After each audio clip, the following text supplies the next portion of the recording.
Hey everyone, welcome back to another edition of NMB Takoyaki Party. It's episode 119, 119. You know what that means.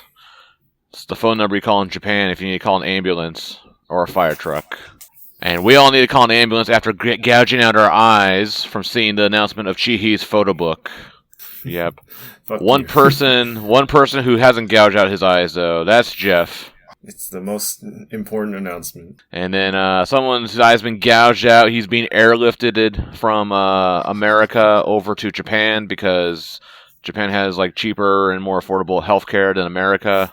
He's on his way to Japan as we speak. He'll be here in like 6 weeks, I guess. It's Arc SS. He's back. But not with eyes. Mouth still works fine, though. Yeah. And then someone who's burning down the entire country because of his rage with the senbatsu snub. He's burned down all of Indonesia. It's Arda. Taking a vow of silence. Yeah, I mean, taking a vow of abstinence from your boycotting. Until the next senbatsu or until... I will talk later. Okay. It works out in that way. He can blame the senbatsu, or he can blame the holy days. All right, and I'm Matt, and I just recovered from my last hospital visit last month, and then less than 4 weeks later, I had to go to the hospital again with another shot to the heart, and then only a few days ago, after I got out of the hospital again, another shot. But this one was more of a graze. It was kind of like the Trump ear shots, just grazed my ear or my cheek or something. It was probably worse than his injury, but. Not that bad, not that severe, but still, it hurt. It hurt a lot.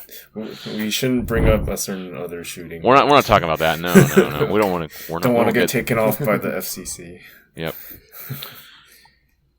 But yeah, so we'll get into that news. This news, the more sad news. So we have some graduation announcements to talk about this month. At first of all, it was only going to be one, and then we had kind of another a half announcement, and then we had another full one. So, pretty busy month, pretty busy announcement cycle this time.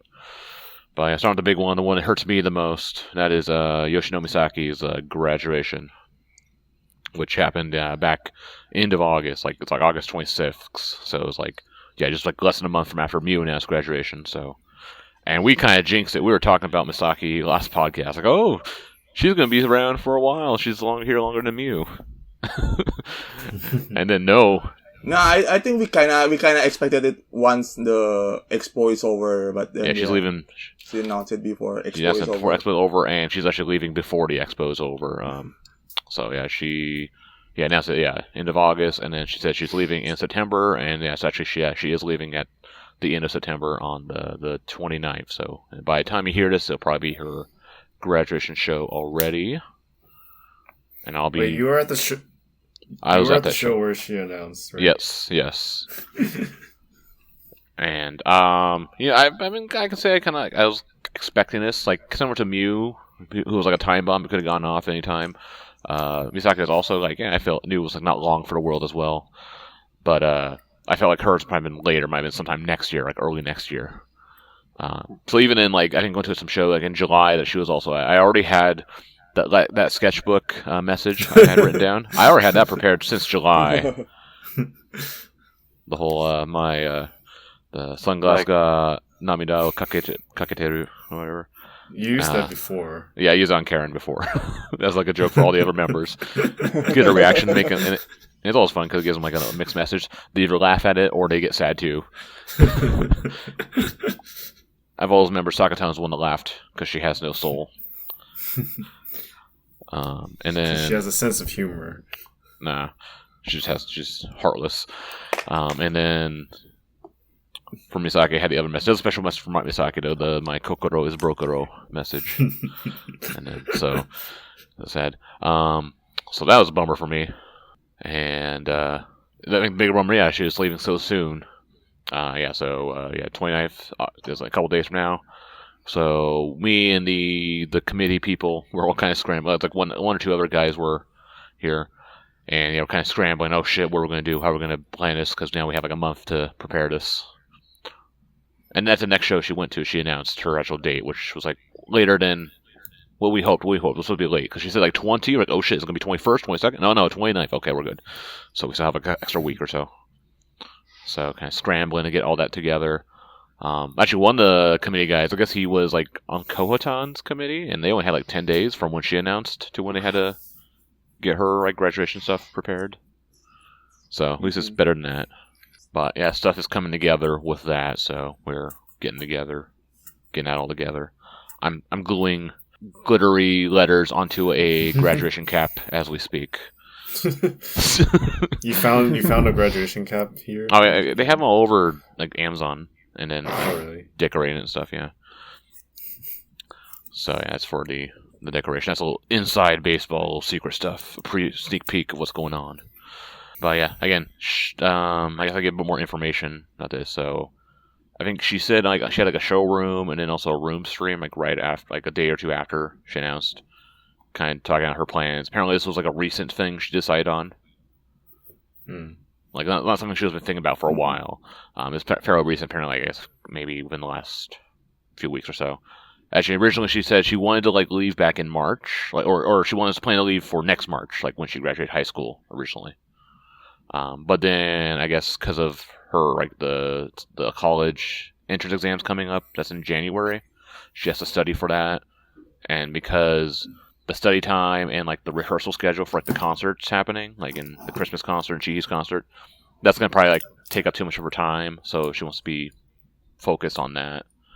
So that's why she decided to leave before then. And then the other reason also is she wanted to graduate while still in the current B2, which those teams are leaving very soon as well too. So yeah, basically kind of had to rush to this graduation job for her. And then she did say like in her speech, or even later on as well, she said like, yeah, she's leaving, but after she finishes her studies and gets through like I guess that stuff, she wants to come back to the entertainment world. I think that's what she said, but not necessarily be an idol though. So probably maybe like want to be like a talent or something. Probably use her, actually get her English speaking skills used.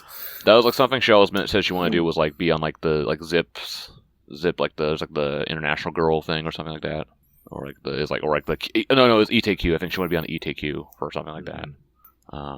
So that's like something she hopes she could do. She might be able to do better on her own doing that than with NMB at least, because they never really used her. Yeah. Which that's always the shame here. That's been the big shame with a lot of the members, especially 7th Gen and other members, is never used her to her full potential. So did she say that she planned to continue school abroad or still in Japan? I think still in Japan. Yeah. Because she said specifically the entrance exams, which is... And that's good. This January is for Japan. Yeah, it's a set schedule, yeah. Oh, okay. Yeah, and even like previous like Hashkai asked her, "Oh, do you think you may go to school like in overseas?" And she's like, "No, she was planning to stay in Japan." Which that gave me hope. Okay, she might go to school like in Osaka or Kyoto or something. But I think she might be going to Tokyo, perhaps. She'll go to like one of those like English private schools, like Sophia. ICU. Yeah. Yeah. But yeah, I mean, I think a lot of people thought she would leave when it's time to go to university because I mean she was never close to senbatsu. Never had outside work even in Expo year. I mean, she had outside work, but it was like barely anything. Small stuff. I mean, she walked around with Jason Momoa. Well, I mean, she was good times. Not even real work. And also, she was one of a member who went to Jakarta. Yeah, but not Hong Kong. Well, which makes more sense to go to Hong Kong than Jakarta, but whatever. Who speaks English in Hong Kong? They speak. Yes, that was sarcasm. Yeah. need to. Okay. Yeah. Anyway, we lost a member who can speak English with us for Anashikai. Yep. Although 2 weeks after Misaki announced, coincidentally, Yukatan found that she passed Aiken 2 exam. Yeah, which is like technically one level below what Misaki has, because she only has pre-Aiken 1. I told her she should do the normal one, but she says she can't do it. I'm like, oh, you can do it. So technically, Yukatanya is the best English speaker in Japan in NMB after Misaki leaves. No, well, I mean, like the speaking level from what I've heard from you guys is, like in her, I think she has some videos too. It's on the Welcome Namba. Yeah, you can see some of those. Even though they're one level apart in Aiken, that's only a paper test, right? No speaking. Oh, it is speaking. It is speaking. Actually. Oh, there is? Okay. Yeah. That's your thing of TOEIC, which is only reading and listening. Oh, okay. But still, like, Misaki is, like, pretty much almost native speaker. Yeah, leaves them bound, yeah. I think she even might be the best. I think there's, like, some other, like, there's, like, one in AKB she has a really thick accent, and there's, like, one in STU, and I think another one in HKT. Not as good as Misaki. I already saw like there's like a Motomi post. It's like, oh, one of the 4 heavenly kings of English in the 48 group has fallen. Like the elite 4 is what that is in English, I guess. 11th Gen has an English speaker. there's already a coping circle right now. You better hope so. One falls, one rises up in the ashes. Yeah, it's a shame.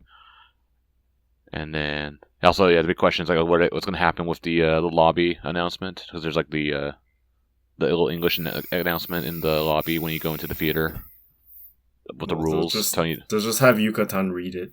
Yeah. Yeah, I think all the English job will be done by Yukatan. Good God. And you know how it works in Japan, right? Someone speaking at Misaki's level is like intimidating to Japanese people. Yep. But someone like Yukatan who still has the like typical accent, it's more endearing, I think. Right. They'll say Eigo Jozu. Yeah. Also, that was a thing that was like Keito's like original gimmick was like, oh, she's good at writing in English. Oh yeah. And then when Misaki joined, she quietly removed that from her profile.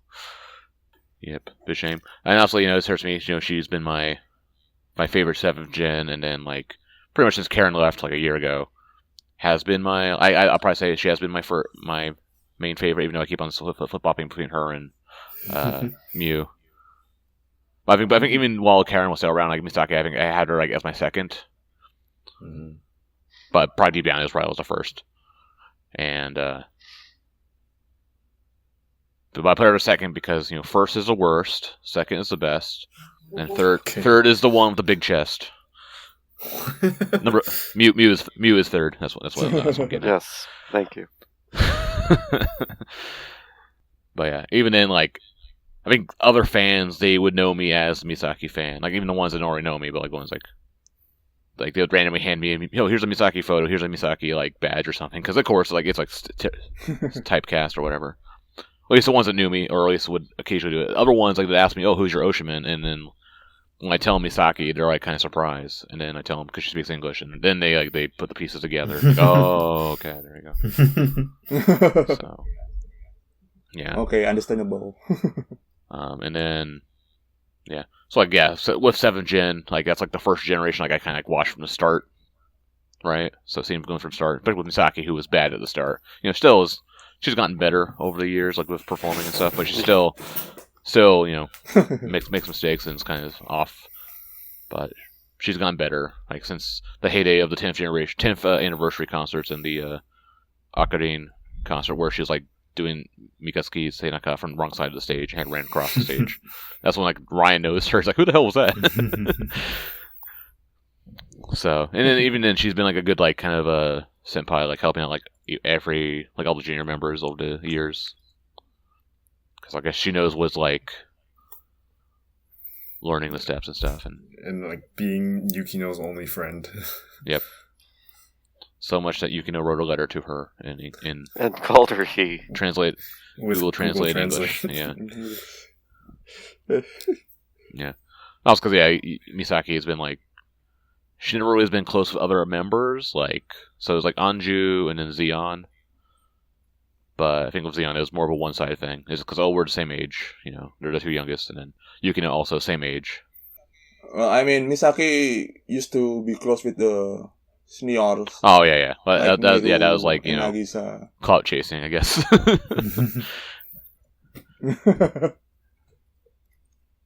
But like with other members, and also because like her being from Nagoya or Aichi, and then having to commute a long time, kept her distant from everyone else, just due to circumstances. So the fact that even she stuck around for 5 years is impressive. It's like longer than expected, given her status and situation. Yeah. Yeah. And basically, she just didn't really care about her sales on Anashi. She was happy if she sold out or an event or so. But, her ideal activity, yeah. I think the closest she got to it, or she had aspirations, was I think around Gambara Nuai, where apparently she say oh yeah, manager told me if I can sell it very well, I have a chance of being in the next senbatsu. Yeah. Really? Yeah. But it was always one of the least popular members was her and Sakuchan. Honopi. I guess slightly more popular than Honopi, but at least more than 7 Oshis at least.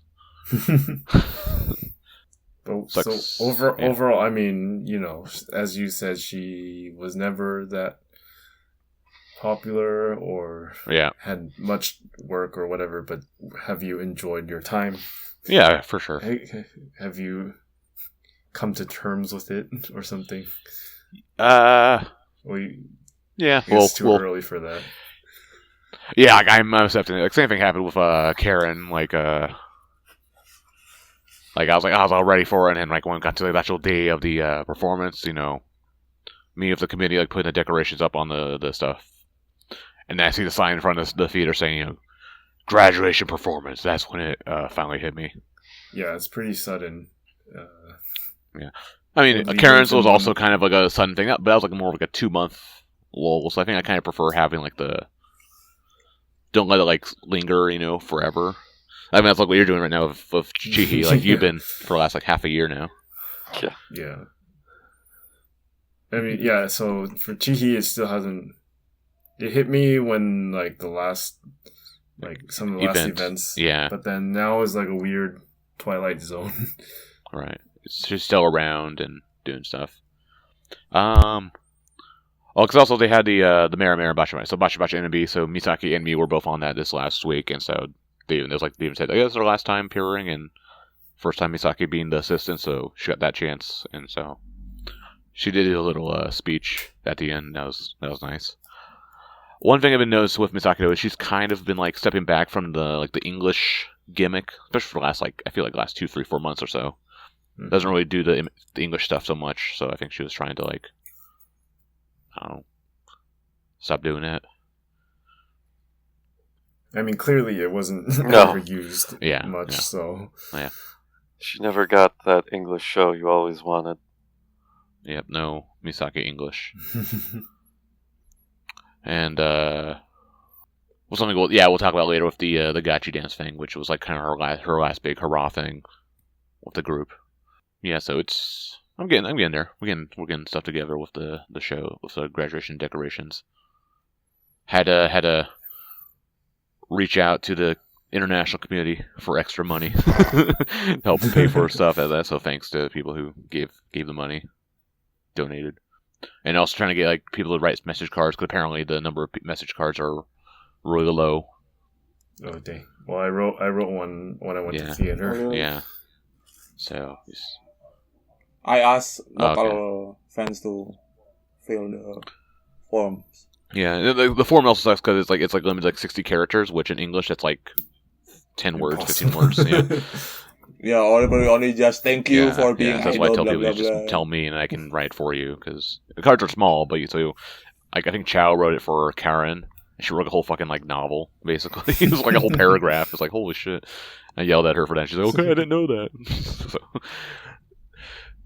So yeah, I've been getting that. Also, because we had these card designs, people kept just stealing the cards, not actually writing messages.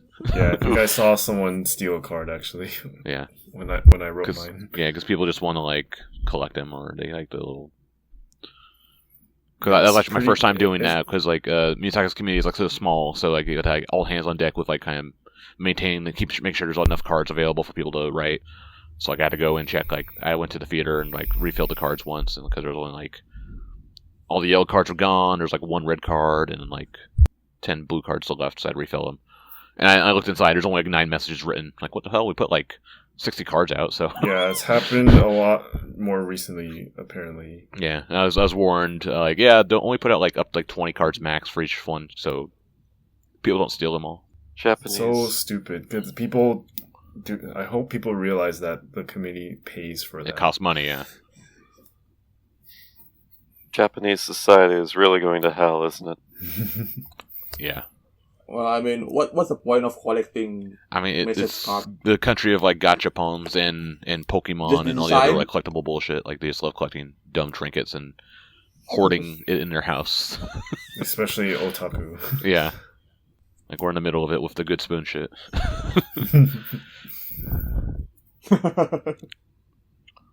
But yeah, we have it's come together. So yeah, I'm looking forward to it. Well, looking forward, but in like both just get it over with, but also seeing it. And she's gone to like 1 or 2 shows since announcing graduation. And then because there's no more fucking handshake events or online events, so there's no way to really do your final goodbye with her or any of these members that have announced graduation recently. But yeah, that's Misaki. You guys have any other thoughts? It's a shame. What are you going to do? Right. Yeah, I mean, but Right. it's kind of expected considering how Japan and Japanese works that English speaker or even Korean will Right. never be popular in a group. You have to be like this. Japanese and speak Korean to be. Even then, she's still not popular. At least doesn't have the sales. Doesn't have the sales to be popular, I guess. But yeah, because that is kind of like the curse, the English speaking curse. Like I think only like Goto Lala and SKE was like the only like moderately popular. I guess there's like the AKB girl, right? The Saki Arai, or whatever the fuck her name is. She's doing decently, but yeah, generally, English speakers don't do well with 48 group. Okay, so that's it for Misaki. Everyone say hi to Misaki if she's listening to the podcast. Hi, Misaki. Hi, Misaki. And or Misaki. Misaki. Yeah, or her mom's friend. I think that was what she said. Yeah. Oh, yeah. That was a funny moment. Yeah, they found my YouTube channel and told me about it. So Clearly, that's always embarrassing. What we need is to interview Misaki on this podcast. Yeah, get her. Yeah, she'll get her when After she graduates. Right. Tell her spill all the secrets. So after Misaki, we'll talk about this, which is concerns Nagata Fuuka, the 10th gen member, who didn't graduate but just withdrew. So like just disappeared. Because she was on hiatus. She was on hiatus, and she's every time I see her, she always looks very sickly. She's like very pale and like frail looking, which was considered like healthy in Japanese, health standards, ability standards, but. So basically, like Yukinon back then. And she never performed like any concerts, really. Like only I think the original Namba Sai, and then like this the 9th gen band thing they did, or 10th gen band, the whatever, the Peach Fuzz stuff. I think that was it. She always like been sick and missed concert performances, and then having done a handful of theater shows,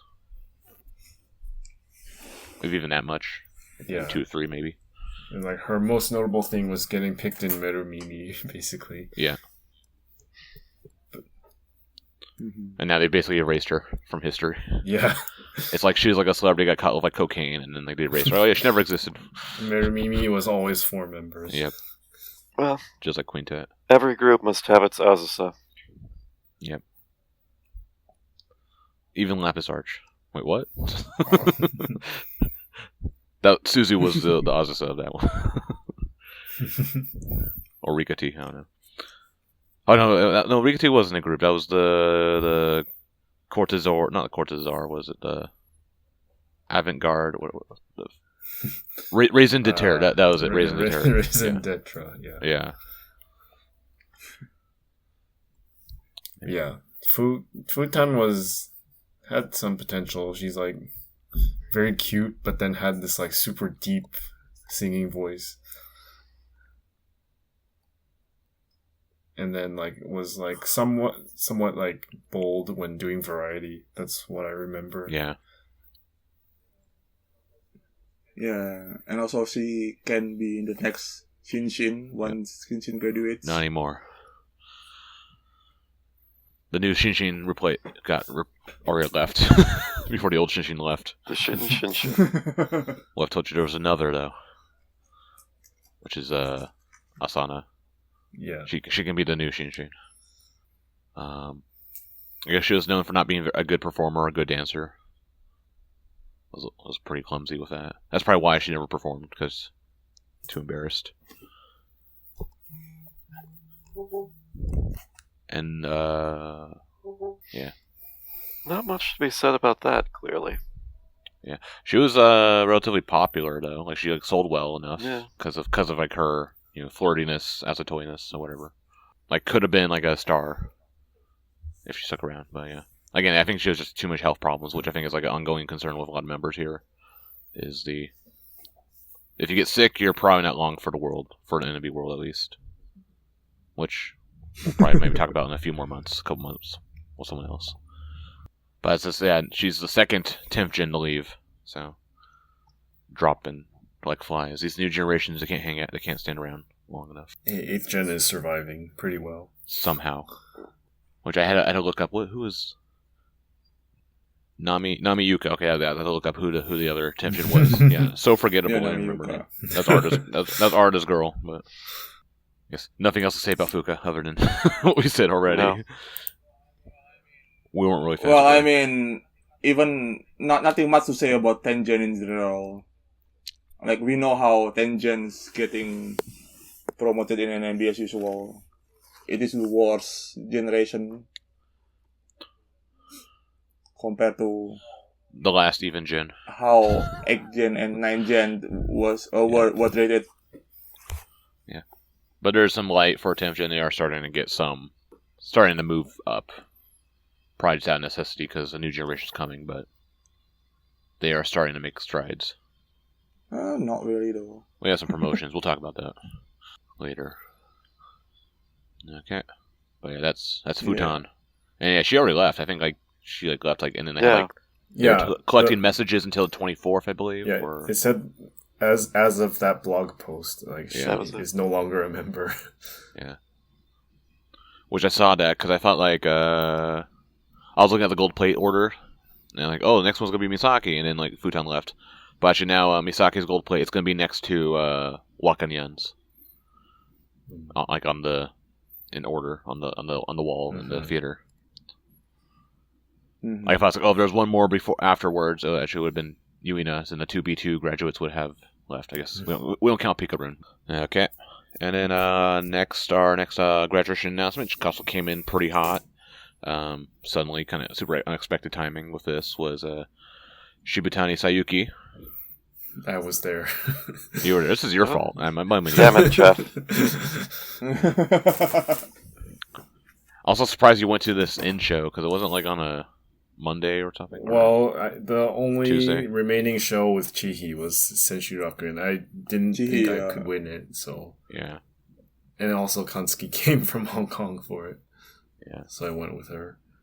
You didn't go the previous day, because I went to that one. Because I was in Tokyo. Man. All these bad decisions. Poor decisions all across the board. Even I went to that team and show, but that was because Nishiyuma was there. But yeah, so this was literally the next day, because the previous show they actually had an announcement, so okay, that's probably why she announced it. But then yeah, after this in-show, she announced graduation, kind of came suddenly, because we figured we were probably good until the new teams or the new stages start. Yeah. But no, she had announced it, and her timing is also very similar to Misaki, very quick turnaround, only about a month till she leaves. She's leaving in October. Yeah, I mean, thanks to universal rules that you cannot participate midway or... Yeah, you have to do all the events or none of the events. For the single, yeah. So do yeah, all or do none. And she said she wanted to focus on studying. Yeah, school stuff or something. Also going to university? I'm guessing so. Yeah, she's 18. I mean, she's already out of high school, so it was last year. So yeah, she was January was when she turned 18, so she was already out of high school. So this is her one like gap year, I guess. Yeah, well, because she randomly like last weekend or the previous last week, she went back to Toyama. Yeah, she sent a picture. I went back to Toyama. I was like, oh, okay. Probably bringing half her stuff home. Yeah. It seems like it.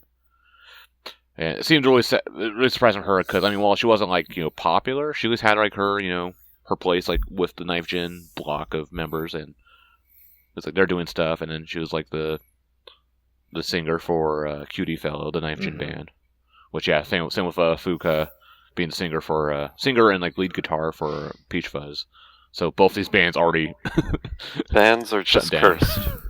They're cursed. Yeah. And it just seemed like they were on the upkeep. Like they could have kept on doing more events in the future. Yeah, they even did the YouTube stream, right? Yep. And then yeah. Well, she said like in her like speech, like it's like, oh, I found a new dream, so I'm gonna go do that. Which what is that dream? Is it? I guess having a real future. How's NMB? I guess. Yeah. I mean, I think. Yeah. Well, I mean, living in Osaka was quite expensive. I think it is similar case with Sion back then. That, small income and then just go back. You can't just get your whole family to move over with you. Yeah, like Nishima. That's yeah, I think it's like she's one of the better like singers. Well, that's the one of the last few good vocalists or singers in the group. So NMB is not a place for singing. Yeah, NMB is not a place with a good. As we tell, because they never win the singing contest, but those are rigged anyway. So that's not a barometer for this. And but I feel like her, especially with Knife Gens, like they shouldn't be graduating. I think for them it's like way too soon for them to be like leaving. Which is like kind of thing a trend with the new generations, like pretty much since like I feel like maybe D3 or even I guess with 7th Gen, but maybe starting with D3. Like these new generations, they want like instant gratification. It seems like if I'm not senbatsu by like a year or two, I'm gonna quit. Well, it's been all. Yeah, but then I mean it can be helped with the management playing favoritism with some certain members. And just choose that member. It's been almost 3 years, and then in 9th Gen it's pretty clear. Like Reipon is way on the top, and then you have Albar sisters. Yukatan is super pushed. Yeah, Wakatan was pushed. And then there's like there's some border like Koyorin Tenna, but then after that it's like no one really has hope. Yeah, I mean, again, it's too soon to say. Like, give them like 5 years, because you got to think like look at Chihhi. Took her 6 years to finally get 4 like senbatsu. 4 for first senbatsu. Then she was dropped, and then finally made it back. Yeah, but I mean, back then the competition was quite fierce compared to nowadays. It's not really obvious now.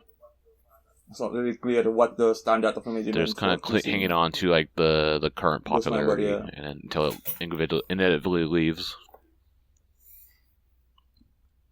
or just isn't popular like certain people. Yeah, it also is not popular, but I still like one thing. Like, I think you could have given her maybe you could have seen stuff maybe shaked up in another 2 years from now. Yeah, somebody in the Discord was saying. But, she only just joined, and it's like, no, she's been there for almost 3 years. I mean... 3 years, yeah. 9th Gen has been... That's how time has passed. Yeah, they've been around for a pretty long time at this point. Yeah. And they still feel very unestablished. Yeah. They've had, I think, more opportunities in 10th Gen, though, so... I think they're more visible. I think people know who they are, at least all members of 9th Gen. People still don't know who is in 10th Gen. Yeah. Like Geoff doesn't know. Still can't tell the difference between Aisha and Asanyan. I mix up Iroha and Saipon. Yeah, who the fuck is Iroha? Mm-hmm. Right. That was my reaction when I saw her when I had like do the shop thing at one of the handshake events. It's like, who the fuck is this? Well, I mean, Big Risa Oshi now moved into really? I heard. Okay. Yeah, that Jin-kun guy. That's why she's not in. Yeah, okay, yeah. Because I saw him because I was at the Saraba show, and I was like, wait, Risa's not here. And I thought he had like white pin lights for Iroha. Oh, okay, or white and pink, or whatever it is for. Always chasing the new Molly. Yep. But yeah, I think I'm more surprised like 9th gens and 10th gens to a lesser extent, but are leaving more before 8th gens. Especially because you have like your bottom of the barrel 8th gen members like, why the hell is Sako-chan still here? Why not? What else is she gonna do? Join a club? Exactly. It's because 8th gen is awesome. Finally be happy for once if she leaves. Sako-chan. She seems to really enjoy being in the group, even though she has a hard time expressing it. She's really salty. She takes pics. Well, I mean, she even rarely perform in the team. Maybe she went to therapy. No. I mean, she just enjoys like posting daily TikToks. That's basically her thing, which you don't need to be an NMB to do that. But you need status of an NMB member, of being an NMB member. But yeah, so like Sako-chan and Mihi, Ami. Hey, Ami, Sakura. Sakura's close. I feel I think she's in the danger zone now. I was looking at the stats. Well, no, we'll talk about this later. Yeah. Like how we're not talking about Saikyo. It's coming. But still, just talking about like how these members will leave, like members that like they should be leaving sooner than these newer ones. I think it's just Agent. You say Agent is the best. I think it's Agent because they have nothing else better to do with their lives, so they're just hanging out here. Okay. Well, I mean, even in Agent, no one's going for the new captain position. Yeah, which we'll talk about that really weird later too. Yeah, we will talk about that. Yeah, later. Doesn't matter. Says the guy who says captain is important 5 years ago, whatever. Team captain is important. Nothing matters. Everything is meaningless. Yeah. But yeah, I always liked maybe back to Sayuki. Yeah, I mean, I liked her. She was, like one of the big voice as the gimmick. So that's been like my gimmick, which now that's how I'm known by with all the 9th gens because I did one Miyokuri with him one time where I wrote like big voice, big love, and then they all yelled big voice, and now even members who don't have a big voice like Koyorin still says big voice. Like, what's wrong with? Yeah. But even you like Koyorin. You like Koyorin, so that's not a good thing that she thinks you're a Saiki Oshi. Yeah. Well, no, she knows I'm a Yuma Oshi though. Oh, okay. Yeah. Even like during like one of those like shop events where it was like 4 of them all together. Koyorin, oh yeah, this is Matt. He's a Nishiyuma Oshi. He's on the other 9th gens. So they know. Yeah, I thought Sayuki was getting pretty good at MC recently. Mm-hmm. And like especially playing the thing where she loves Anon. Oh, I didn't know about that. That's the lore I don't know. I'm a fake fan. You are. But that's also Anon lore, so I don't really care about that. Who doesn't love Anon? I don't. Fake fan. Speaking of members who should graduate, no. I mean, Anon's also another example of like member like late boomers who like she could have left sooner. So that's like, you stick around, eventually you can get selected. Is kind of the moral of the story. Well, I mean, for Anon case, it thanks to Ayan for ensuring her to stay. If not for Ayan, Anon wouldn't stay. Yeah, Sayuki brought good energy to like the MCs and stuff too. So everyone commented on her smile. She has the big teeth, like Yuina style smile. Yep. Big smile. Yeah. There's a guy who's he has like a half and half shirt. It says like it's like Sayuki Yuma shirt, and it says big voice. Like it's like a jersey, handmade jersey he made. It says big voice and Nishiyuma and Sayuki like double Oshi. And then there's like a couple of like fan artists on Twitter I see that like they do like little illustrations, and like he's a big Sayuki fan, so he was pretty devastated by this. But he said it was like actually a silver lining because like, oh, thanks to becoming a Sayuki fan, I got to know other fans of NMB and kind of built this community. So that's nice. But she wrote some stuff like in her rooms. I didn't subscribe to her rooms yet. I might do it later. I might potentially go to her graduation show. But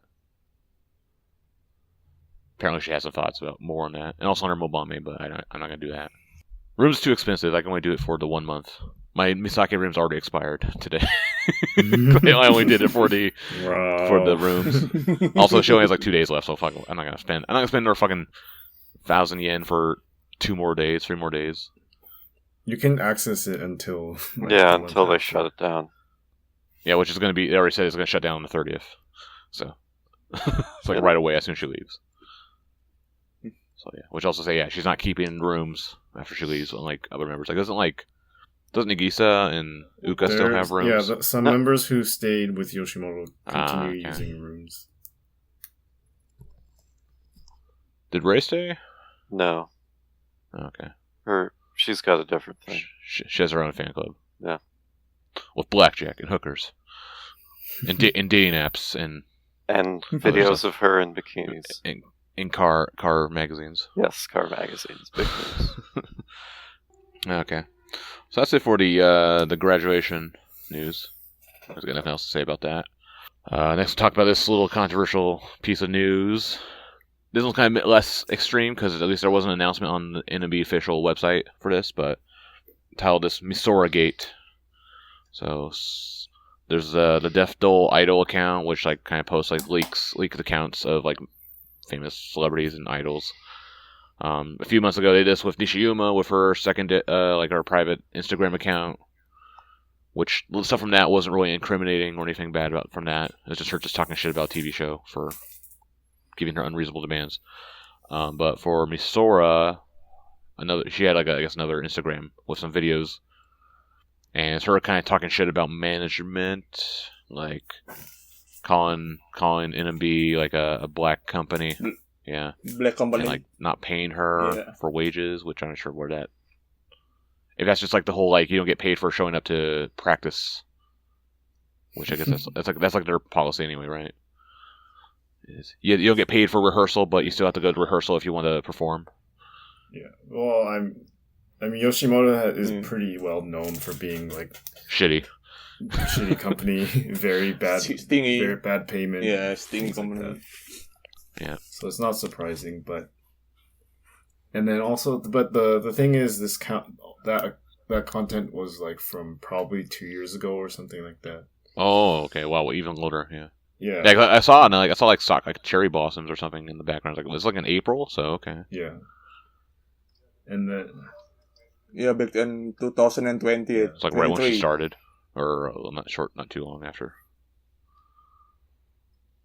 Yeah, and she also said something like, oh, she was joking, she's connected to Bunshun, the magazine that always publishes, like, scandals. Right. And then she was joking about it. Like, oh, I know someone at Bunshun, I'm gonna, like... Leak stuff about you. But... all in all, again, on the like reactions to the Death Doll account, they're saying like, "Oh, this is not incriminating. This this makes me like her more." So it's kind of like the Nishiyuma stuff. Yeah. But then, I kind of thought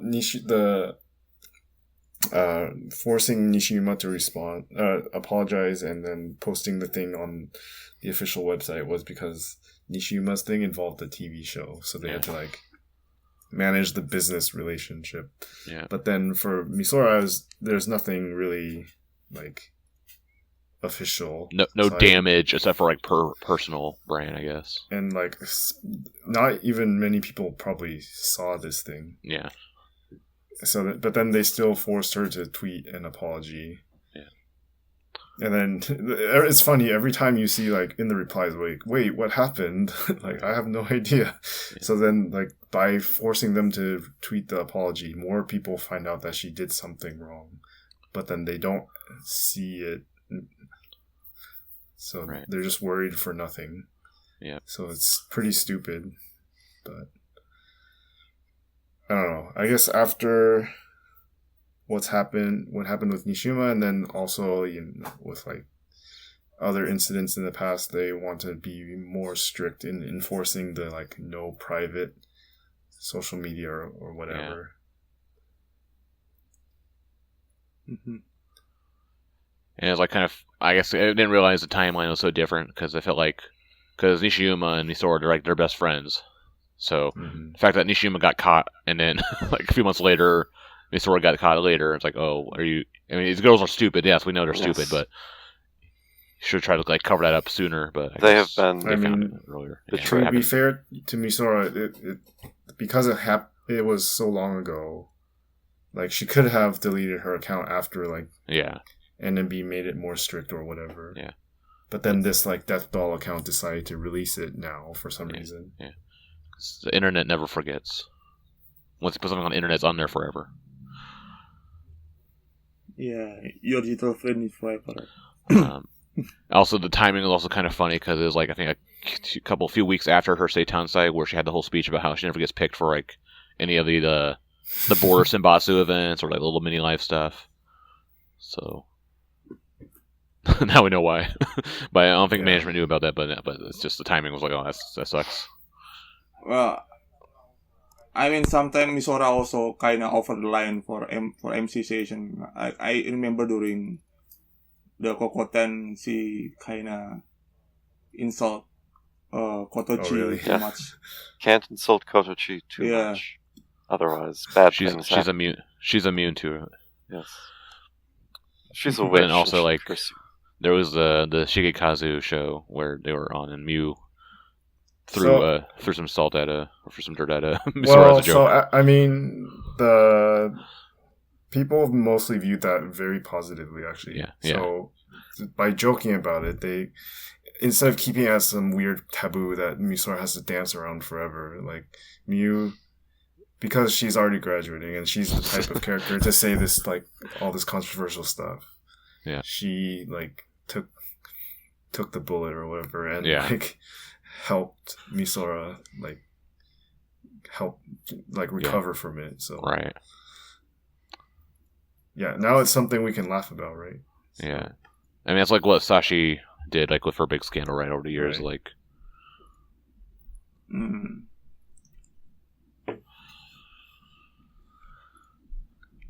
Yeah, so it's stupid, more dumb news. We'll see if there's any more dumb news later, but hopefully not. There's always seems like more this account keeps stuff, this account keeps stuff for several years, so yeah, who knows what could be there.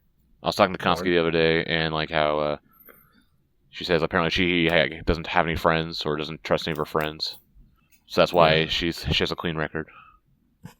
I mean, Koyorin said something like she deleted like all her line contacts when she joined NMB. Yeah.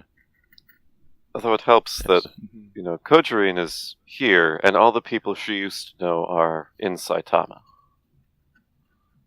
Yeah.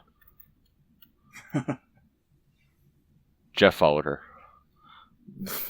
Yep. She was already in NMB when I lived in Saitama. Geoff is a master stalker. He can stalk you from anywhere.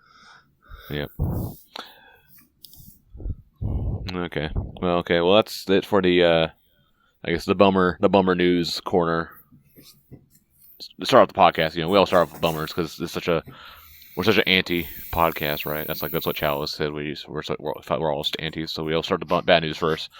But now we'll talk about some, I guess, better news, some more positive news here. So I'll talk about the couple announcements that came out of the summer concerts for Tenshi Utopia and Kokoten. So we knew this beforehand with Tenshi no Utopia with band at the Tokyo show. They were going to announce the people who nominated themselves for the next captain position, which we went over in a previous podcast.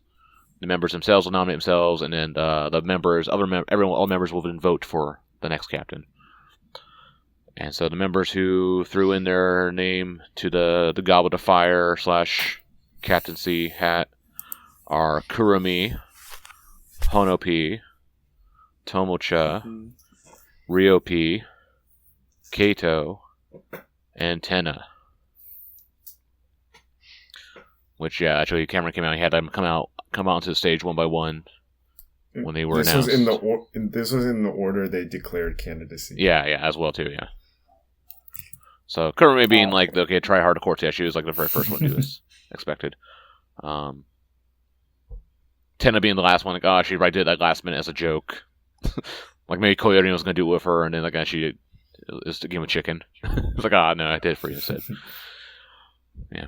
But I guess it's a kind of both unsurprising, but also really surprising as well. Like some of the names, both the names that are here as well as the ones that are not here. I think it's the big thing because I think we already had like our idea of who was going to be doing this, especially the system of it being like a 1-year captain term.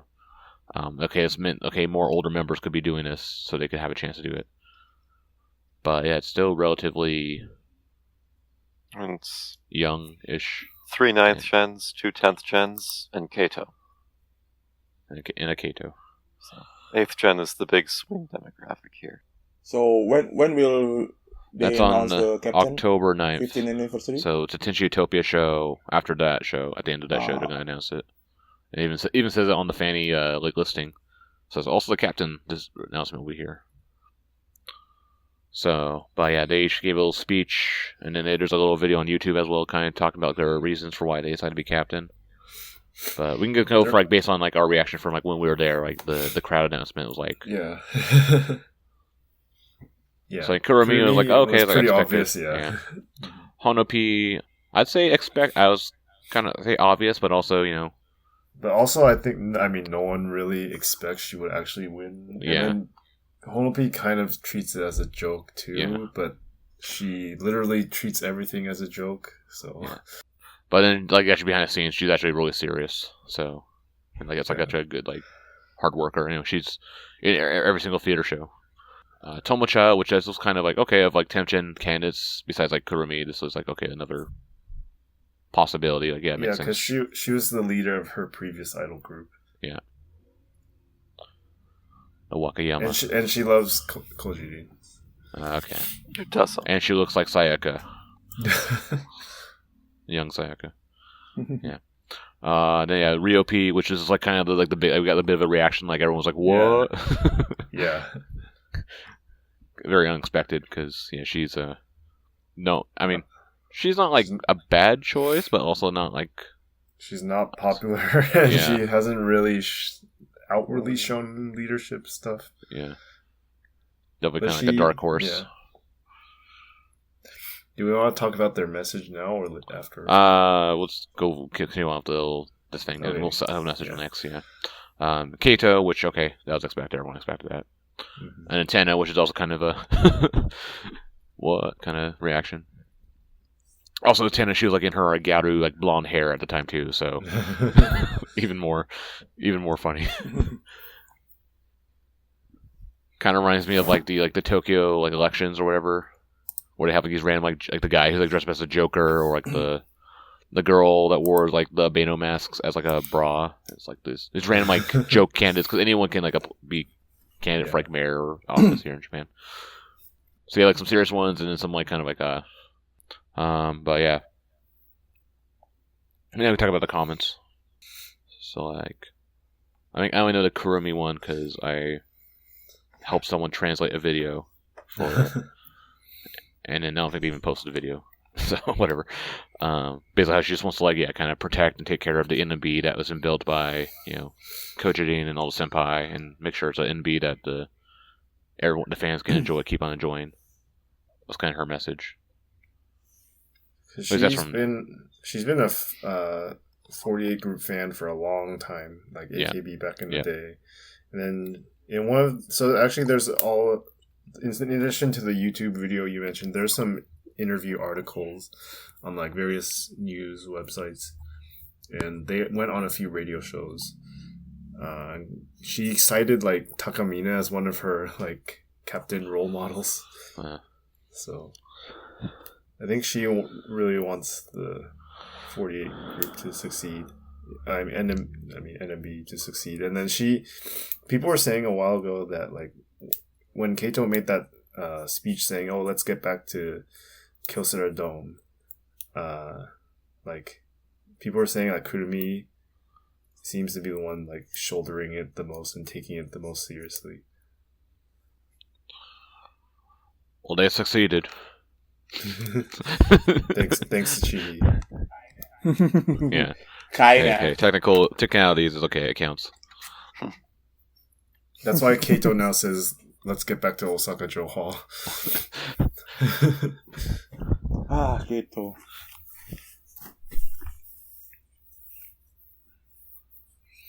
Yeah. Okay. And then, I mean, only the takeaway from Hono P was like she's like, yeah, it was before a joke. So yeah, I'm really unpopular, but whether did you read the interviews for her or did you only read? I don't remember exactly, but I don't know. It's probably something like, I will use my unpopularity, so leverage it. Yeah, something like that. Okay. And Tomocha was taking, inheriting the role from Koyorin because I idolize her and like things like that. So Tomocha was like standard leadership type thing. Wants to make the group better. Make NMB great again. Alright. And Ryo P? Ryo P's was interesting. She said she knows like she's not that popular, not really, she doesn't step forward, but she wants to use declaring candidacy as a way to like change herself. And then also she wants to make the group where nobody gets left behind and everyone feels like they're part of NMB. Because she knows how it feels to be left out. Yeah. Deep. But some members are leaving too soon. They're already getting left behind, so. Alright. And then Kato, I guess, is the obvious one. Yeah, I mean, she said similar things as she said in like the speeches at big concerts. Yeah. Well, didn't she say like she actually hesitated to put in an application as well too? Like she did kind of last minute, like the day, like 1 or 2 days before the deadline. Mm-hmm. Yeah, she did because people expect her to do it. Yeah. All right. And then lastly, Tenna. Tenna said stuff like she had a lot of times where she was struggling, not feeling confident, but a lot of the senpai like helped her and gave her advice. So she wants to make the group one where everyone really cares about each other. Like, so, yeah. She's the group unity, kind-hearted gyaru. Yeah, the badass of a heart of gold. Which, I mean, that is like the main thing of like NMB, like especially if you follow the groups, there's like a lot of like, group unity with NMB. Typically, they all like kind of take care of each other and they want to help everyone succeed. Until we have random bullshit like non-battle, which ruins everyone's lives.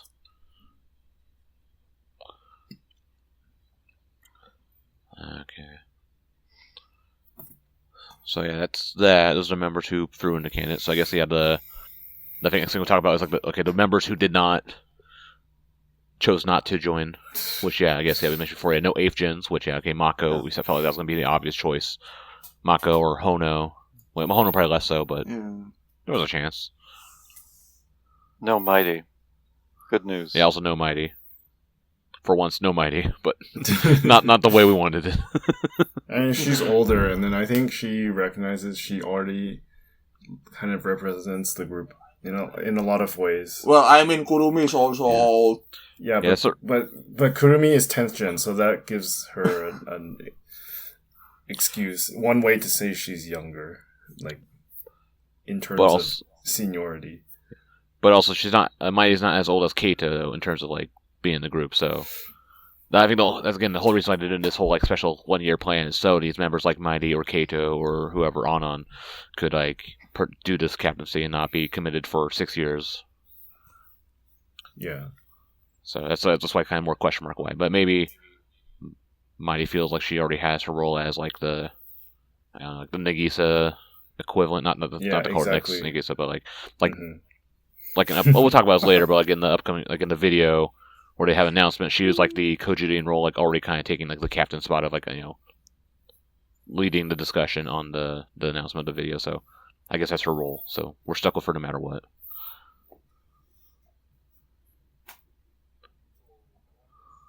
So for this next captain, will management have a say on this, or it will be decided all by members? We won't know because it's an election. So unless we have the lawyer like verifying the votes, just like so Safekill.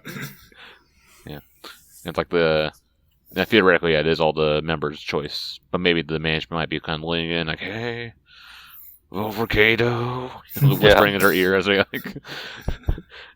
Stacking the vote. Cameron's gonna stuff the ballot box. Yeah, I mean, it will be hard to predict which vote from 8, 9, and 10 gen goes to. I think Senior will vote for Kato, and other than that... Yeah, 9 gen split 3 ways. I don't know. I think Kurumi has a pretty good chance. A lot of the senpai members also already trust her a lot because she's so experienced. Yeah, but I mean, draft 3 will obviously vote for Kato. They won't leave Kato alone. Who's Senior? Only Shiorin. Koyorin and Chihhi won't get a vote, right? Sure will vote for Tomocha because she does grab your.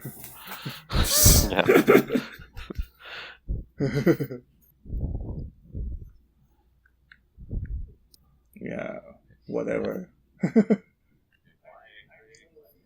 I think the winner will be between Kurumi or Kato. Yeah, it's definitely the two obvious choices in the senbatsu right now. The most serious candidates. Yeah. Yeah, and it will be weird if the captain is not in the senbatsu. Well, that was like the whole kind of thing too. Is like, being for captain doesn't mean guarantee you'll be in senbatsu. You're trying to use a way to kind of keep you in senbatsu, right? But yeah, so yeah, we'll find out the results for that on October 9th at the Kokoten show. I already bought my Gaijin ticket for that one. When I saw it, I was like, "Oh, it's Kokoten." I thought it was just going to be like a before they announced like what shows were what. I thought, okay, it's going to be like a anniversary show, which normally you can't get Gaijin tickets for that, but then I saw it was already like up to 7 tickets deep in sales. I'm like, oh crap, okay. Well, it's more like Kokoten. It's going to be like possibly the last for Koyorin and maybe Chihhi. Wait, so 9 October meaning that NMB Expo? Yeah, it's both. Yeah, it's just because Kokoten is there. It's Kenshi show on October 9th, and then also which is the anniversary of NMB, but also they're going to do the captain result in that, and presumably they might announce like 11 Jin at that show too. They don't get a vote, so the next we also have the Kokoten announcement, which was they promoted some 10th generation members at the end of this, and of the 10th generation members, it was the ones that performed at that show, which are Ishiyama, Chihiro, Takashi, Kotone, and Nakagawa Tomocha. It was super obvious. Yeah. Like Cameron came out and called them one by one, but like you can't leave one of them out. Yeah. Yeah. And of those, like maybe I think Kotocchi might have been the most likely one to get left out because of how she doesn't perform as much. She only does the Saraba show, whereas like. I mean, Kotocchi was not really good either. Yeah, that too, yeah. She's not at that level. I think it's probably due to age and just, she has at least the popularity to make it happen. But then, her sales dropped a lot in the... Yeah, but yeah. She's not really popular either. People... But at least a lot of people know her, I think, because she was in Senbatsu once and her quirkiness. She definitely has much more presence than a lot of the other 10th gens. Yep. Well, that's not hard. Who the fuck is Zero? I thought. But I mean, compared to Chihirun and Tomocha, I don't think she was below both performance. And in popularity, I think more. No. Yeah, Chihirun has better sales. Yeah, that's because of Chihirun is selling well. weird. I think she found a lot of like hardcore Whales. wotas. Yeah. Shout out to Kaki-san. Yeah, and also Tomocha is the only Wakayama representative. But she's not selling that well. I mean, in theater, I kind of see some number of fans, but not overwhelming. Yeah. I mean, obviously, Tomocha is, mature and performs quite well. So I think that's the main reason. Yeah. Yeah. So these were definitely the obvious choices with that. Some snubs. Well, actually, no, we'll talk about. Well, let's talk about this other side one here. So then also, like a couple weeks later, was Kyoka's Seitanzai for her 13th birthday. And at the end of that, actually before her speech during the birthday ceremony, camera came out. Camera came out and announced that she was going to be promoted to a full member. So it ruined what she was going to say for her speech. Yeah, which was like talking about, I'm sad I didn't get promoted, but also she wasn't at that show. But I think it's because of age or the time, because that was a night show, so she couldn't be out by then. Yeah. So that's probably why they didn't pick her. But again, she's also like, okay, I deserve it because she's she performed other. I think she only does Saraba as well too. I don't think she's done other stages. But she's like super confident in MC and stuff. Yeah. Everyone calls her the next Kato. Yep. So that made sense for her. But yeah, timing was weird. But there's probably no other better time to put it. Mm-hmm. But then from that, I think from other members who probably could have got promoted that got snubbed, like Yurin, I guess, is like the big one. Yeah. She performs a lot in other shows. It's probably better in performance than Kotone. Sadly, this is a sign she'll be just like the next Hono P, and because they're friends, they're good friends. Before. Yeah, that's the thing. Yeah, because Yuri always calls Hono P Nishida or Nishida-san. It's like very formal with her. Because they're both from Nara, I believe it. No, Yurin is from Mie, but they probably went to like some dance school in Nara or something. Okay. Or Osaka. But she's not friends with Koyorin. They just have to take that long train ride back together. Yep. With Sayapon. Third wheeling. Who? Oh, yeah. Yep. Exactly. But I think with that, there's like no other. I don't think there were any other 10th gen snubs. Like no one else seems ready, right? It's also like challenge, name another 10th gen member. It's the other. Yeah. Let's see. Yeah. Maybe Konon, but I think it's maybe too soon for her. She's Geoff's girl. She needs to suffer.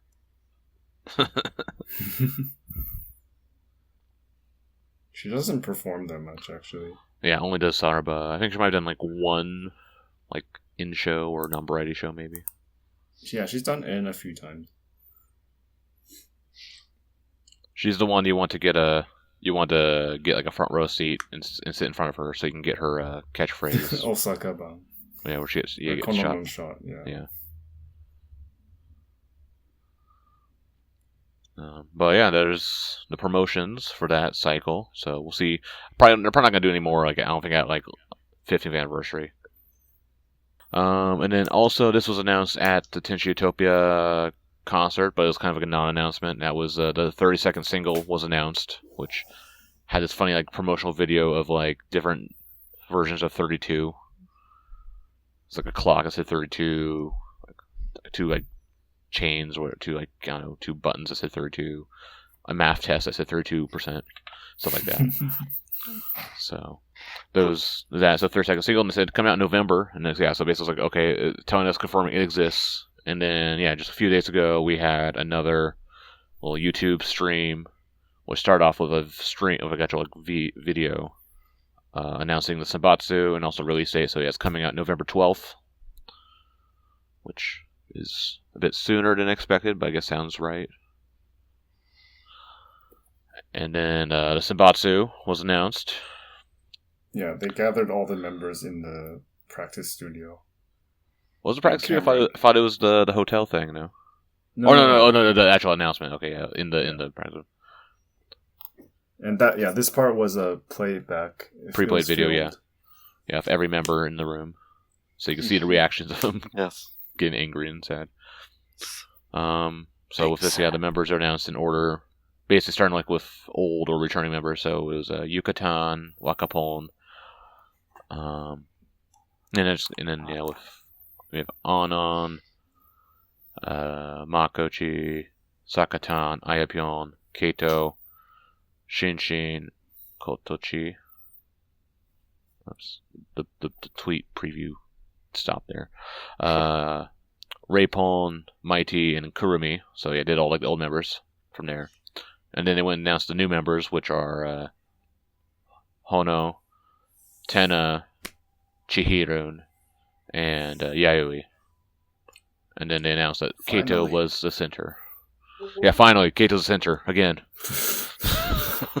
Big surprise. So it is the 3 times? Yeah, 2.5. 2.5. Yeah. Over centering? Yeah, but I mean, should we get into that? To start the center of Kato being centered? Like, yeah. I mean, I'm like, okay. I think NMB didn't need the stability, so it seems okay. It seems fine. They should stick with her as center. Because I mean, especially when we're losing all these like other top members that are leaving the group, so like, yeah, get some stability. Redefine NMB for the new era, the new era. So I think keeping her as center is okay. I'm okay with that. People are saying they're expecting Reipon to be center, which I think I don't think she has it. She's not center material. Yeah, she could be Really? center. At best, maybe double center with Yucatan. I mean, she's been in the pretty high in senbatsu the past 2, right? Yeah, I mean she's number 2. Yeah, she's got to be pretty high up there, given that everyone in front of her is graduating. Yeah. Yeah, and then from here, yeah, so Kotocchi came back, which that was a pleasant surprise for me. I guess I was surprised. Oh, I didn't expect her to come back. Management doesn't hate Kotocchi. Yeah. Or they're desperate to push Temjin now.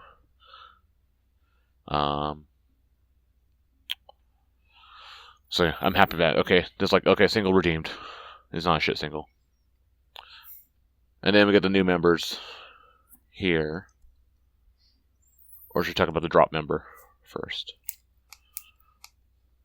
What do you say, Harda? Okay.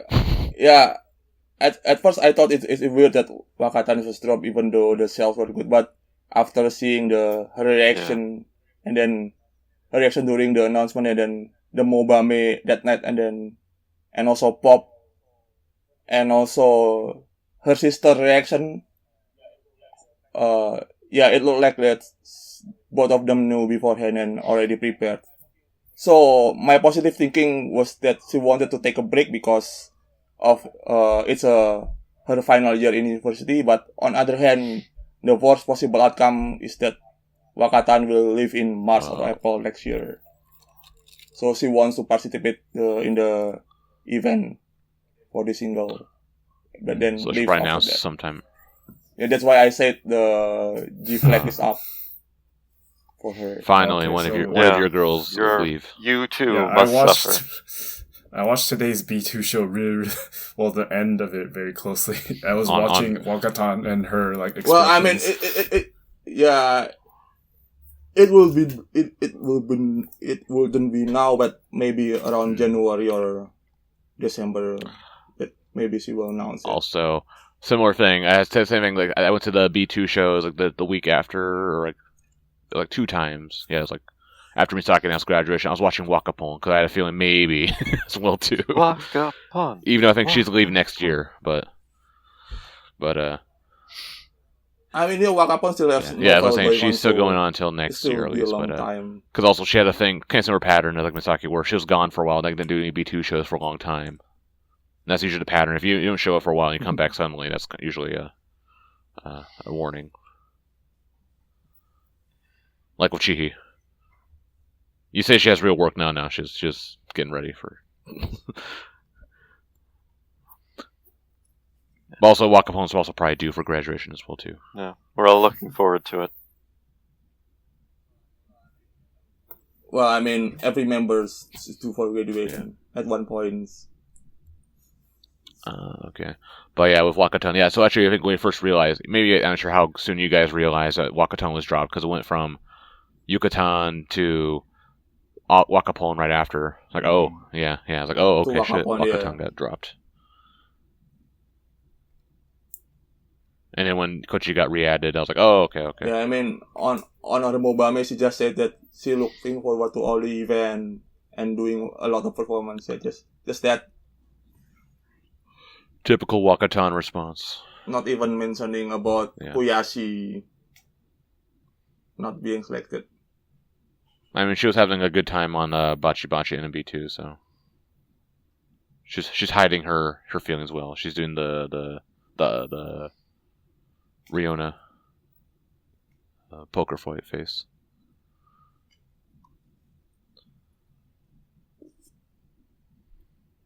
Okay. So that, okay, and then we'll talk about the new members, which I think we mostly expected this. So Hono and not all of them. Yeah, Hono, Yayoi, yes. How Yayoi were like obvious picks, and then it's kind of Tana was like, possibly. It seemed like it was going that way, and then we all expected Koyorin would be in the next one, but no, actually, Chihirun being picked was a surprise, but also I think not impossible, but maybe not at this time. I think it was like a little too. Seems a little like sudden for Chihirun. But like with Tana, it seemed like Tana and Koyorin were kind of the same level, so I think it kind of felt like probably coin flip. Ahead for sure. Yeah, I mean, her sales are better than Tana, but probably like by management for a lot more. Things. Yeah, so for this battle, rather than Kotocchi, I actually prefer if they try Tomocha instead. Yeah. Y'all just haters. I mean, even Kotocchi. I mean, Kotocchi didn't really show anything that she worth going back to senbatsu. After she got dropped, her sales are bad, and then like I don't really see her like improving much. Like she's still the same like awkwardness. Everyone tried her once in the first. Got freaked out. Like, it was too weird for me. Got scared off. Except for me, I doubled down on her. Well, I mean, you have weird. And also taste. Now I have more money to spend. Slots in your Pokemon roster. Well, fewer. You have empty slots. You have to fill them up. So Kotocchi is your number one now, Matt? Or RIP 1 and 2, 1 and 2. Wakapone's also there. So everyone's like, "Oh, Koyorin was snubbed," and I know she was in the unit thing, but Sakura has better sales than she did. Just saying. Risa too. Well, yeah, but a lot of people are saying Risa was snubbed too. Risa's like 5. Well, I mean. Management always try to being a balance for all generation. They have some quota for each generation, so maybe because it was difficult to replace this SSAY combi. They should drop Yayoi. No. Yeah, right away. Yayoi should have been here a lot earlier. They need to give the test. Yes. No. Give a test. Well, they should have given the test to Sakatan. Yeah, that's why it's difficult for other agent to enter the senbatsu. Yayoi can come back in like 2 or 3 years. Unless they dare to drop either... Actually, dropping Sakatan. Now there's a good or even Mako. Yeah. It should have happened last time after ruining Gamba and I's They should promotion. Drop another Aobara. Nah. Aobara is filled for 9 gen quota. Actually, drop Rapon. That too. Yeah. I tell the fans like I'm a 9th gen except for Rapon Oshi. I like all 9th gen except for Rapon, and they're like confused. Yeah, why? I mean, even if Raypon is dropped at some point, the replacement will be Koyorin or even other Nengen. They won't replace it with other. Don't threaten me with a good time. That's it.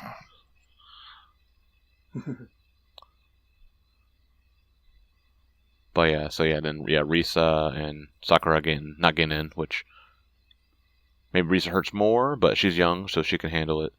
Sakura, I think this might be it for her. She might rage quit, which I'm all for. Yeah, probably, and I think Ami. Yeah, she had no chance. Ami also. Yeah, I mean. Does Ami already graduate from... She's in university or not? It's just started second year, so she still has some time. Yeah. She's only like 20. Yeah. Oh, she's still long, yeah. And nobody from the 2-slot group got in. Wait, weren't Tenna and Koyorin 2 slots? No, they were 4. Or 3 slots? Or... Oh, what? Tenna was 3, Koyorin was 4. Although the funny... Not like this really matters, but... So, Yukino and Yoshimin both had more sold-out slots than Tenna and Kotocchi. But Tenna and Kotocchi got in. But isn't Yukino on hiatus? Yeah, she doesn't count. Yeah, she doesn't. So she's never getting in, because she's going to graduate when she comes back in the spring. Right, right. And she'll never do gravure. You'll never get to see her breasts. Well, maybe not while you can see them just with clothes. She'll join 01 Familia or whatever. In the end, we are all Suchan. Probably at one point.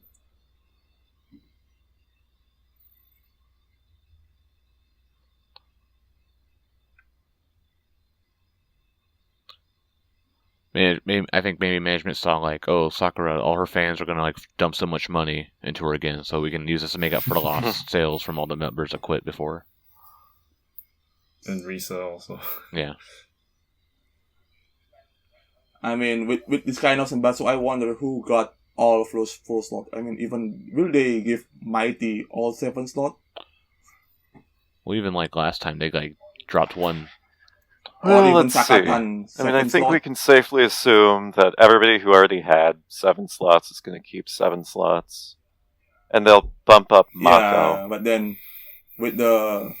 Yeah, we lost a lot of 7 slot members like Koyorin, Chihhi, and even Mikana. Miyu, also, like last time, like she started off 6 slots. Weirdly. And then she got back up to 7 slots. Yeah, there was. It's a weird thing with Shin, yeah, so. Mm-hmm.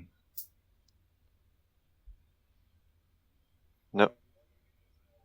Or maybe they will reduce all those 6 slot max. Nobody's ever gonna sell out all their slots ever again. Nope. Like only Raypon like is only like top seller now. Well, and last time was kind of a circumstance because of her missing a whole event because of being illness. Kato's right behind her though, like 45 to 44. But it's like a. I think that was kind of like still like It doesn't seem like a reliable, like a steady, consistent sales for her though. They just did that because of her center thing. Yes, now that she's been center again, they're just gonna be like, who cares? Less reason. Kato will just be a center forever.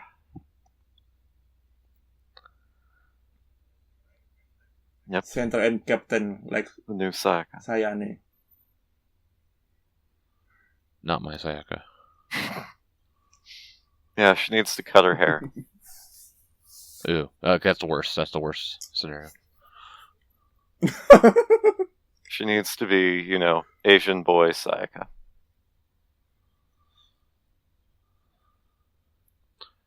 Yeah. Yep. So yeah, that's Senbatsu. And then they announced the rest. So yeah, it's gonna be a typical thing. So 3 versions, A, B, C type, and then the theater edition. And then they announced the events, which Shatter's doing, handshake events, two-shot events, and online events again. So yeah, the events are all next year basically, except for like one of the online events, which is the last week of December. But all the other events are early next year, from January to March. And at least they spread them out nicely. It's at least one event per month rather than. Yeah, and the highlight will be the Valentine Days for that's a new one. Online event. Yeah. So yeah. So basically, it's at least 1 month after the release. It's quite far. Yeah, so I guess probably because of Chihhi and Kojin, they don't want any like temptation that they're going to be involved. So.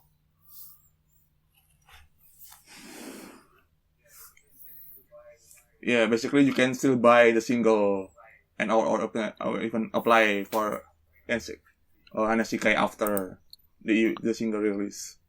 And the application starts because it's next week. A lot of time. Yeah, the 2nd, October 2nd. So we're going to have like 10 rounds Yeah. before the first online date. But only like 4 rounds before the release date for like the sales purposes. And people might hold off on buying because it's so far. It's still late. Yeah, I think so. Yeah, because the event is still going until and next no members year. are going to sell out right away anyway. Maybe for the Valentine's online event, but online is not very popular, so it'll probably still take a while. And they can allocate the budget for the concert, the 15th anniversary concert, and then all the graduation concert, or even photobook. But yeah, let's see. So February 1st, they're doing handshake event in Pacifico. March 7th, handshake event in Intex, Osaka. And March 8th, two-shot photo event with the selfie photo card thing. Also at Intex. So back to Intex. Geoff is angry. Boo. No more shitty restaurants for him. Yeah, and also it will be on the early March. It will be difficult for me or any Indonesian to come. But the Indonesians can still call from Indonesia with the online events, which are, December 27th, 28th, January 24th, 25th, and February 14th, 15th. So. And then in the online, you have to tell them, please come to Indonesia. Yeah. And then a new... AKB come. Yeah. Why not NMB? And then a new thing / like revived thing this time is the normal version event tickets. They're bring these back. They haven't done it since, I think, either was it Bokoe Kaire or Hatsukoi.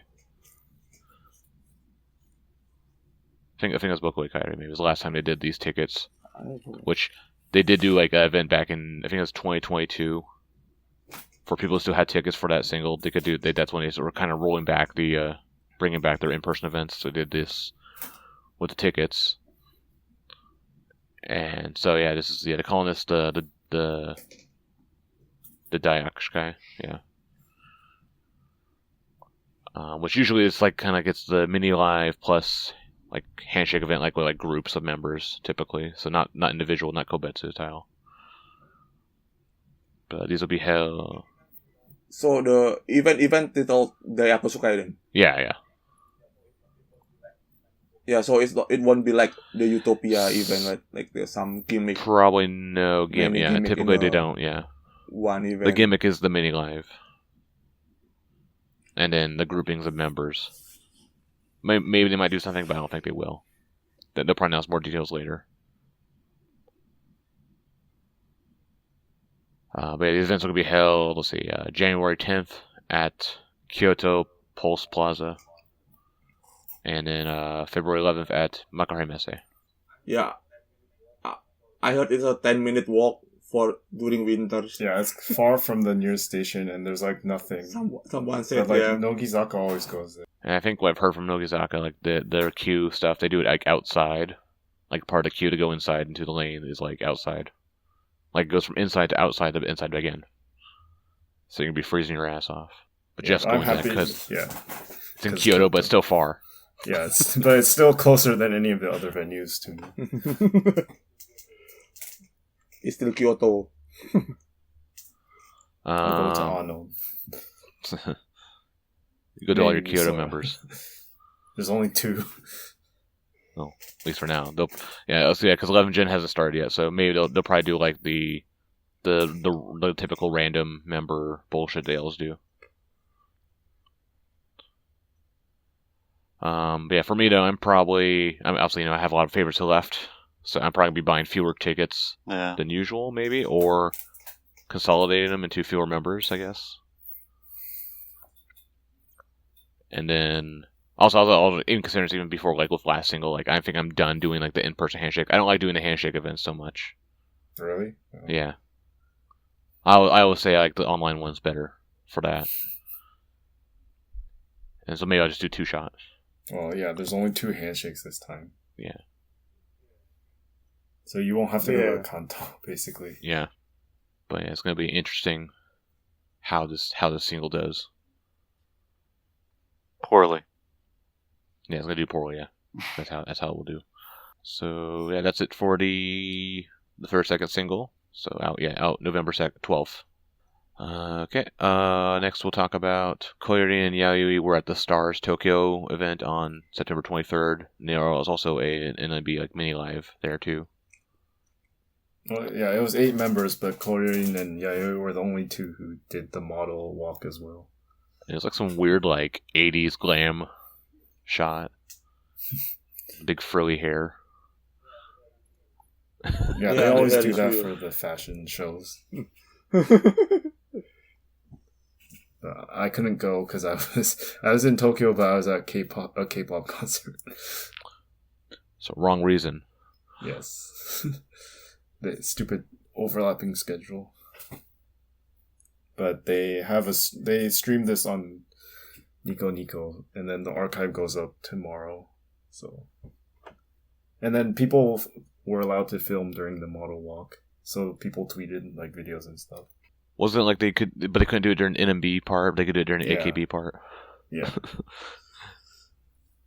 Yeah, so they showed a list of all the different groups performing, and then NMB was like one of the few who did not allow photos and videos during the performance. I think NMB should get with the times. A lot of groups are starting to allow photos and videos now. We had to have a showroom contest for it to be allowed. And only one song. Yep. And the shitty song, too. So that's some, like, kind of, like, theater, like, I don't know, housekeeping stuff to talk about. So first they announced that the final team performances for the current teams were announced. So Team N's last performance is on October 1st. B2's last performance is going to be on October 2nd. And then M's last performance is on the 3rd of October. So coming up soon. And I've already lost all the shows. Rip. I won M. Yeah. The team without my Yoshis. Well, that's why you won it, because, who cares? Who cares who's in M now? It's just Hono and her merry band of ninth gens. Yeah. I'm all about the merry band. Fuck the leader. Not my captain. I didn't choose the captain. We did not choose this captain. Exactly. Yeah. Just like the song. Which is still the best song of the current team songs. I don't care what you guys hate. It's a good song. That's also I want to go see it more because I want to see that song because there's not going to be more chances to hear that song. And then they also announced the Shonichi, so the first performances for the new stages. So new stage A will start on October 15th. New stage B will start on October 17th, and then the Kokoten stage will start on November 19th. So we look forward to those. So I think the Kokoten stage is a little. I'm surprised they announced it also already, but I guess get people's schedules ready. Yeah, I wonder if they're gonna announce the members for each new show beforehand, because they did that with the current teams 2 years ago. Normally they don't. Normally you have to go and find out there. And like if your Oshi isn't there, you're like sad the whole show. Didn't Saraba they do it like after like the mobile application already finished? Oh yeah. That was. I remember that was a little controversial. But I mean, I was talking to other fans, and they're kind of like saying, "Yeah, we'll see how the set lists are, whether I want to go to like which show in the future." Yeah, they still haven't. I guess they have. It's not teams, so I guess every like promoted member can perform in either A or B. Yeah. And this also makes like logistics for like for example like Sayuki's graduation show, which I think people think is probably going to happen like at a Saraba Junjo show is probably when her graduation will be. Yeah. Yeah, most likely. And then also makes it like other members, like Chihhi and Koyorin, like are they going to learn the new stage, or are they just going to not do any of these shows? Like we were talking about this last time, especially like with Miyu, who obviously can't learn a new show. She can't even go to the 15th anniversary concert. Miyu couldn't learn a new show even if she wasn't graduating. Yeah. Yeah. Which actually, side note with that with Miyu, that's pretty funny how it was announced she's not going to be at the 15th anniversary show after the lottery results already came out. Mm-hmm. So probably all the fuckboys who were hoping to see her are probably angry now.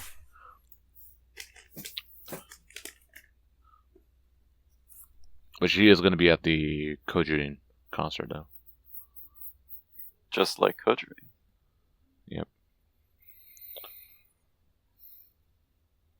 We'll see. I think I might not be able to go to any of these shows, Shonichis, but I'll make it work if I can win the shows. I'll figure something out.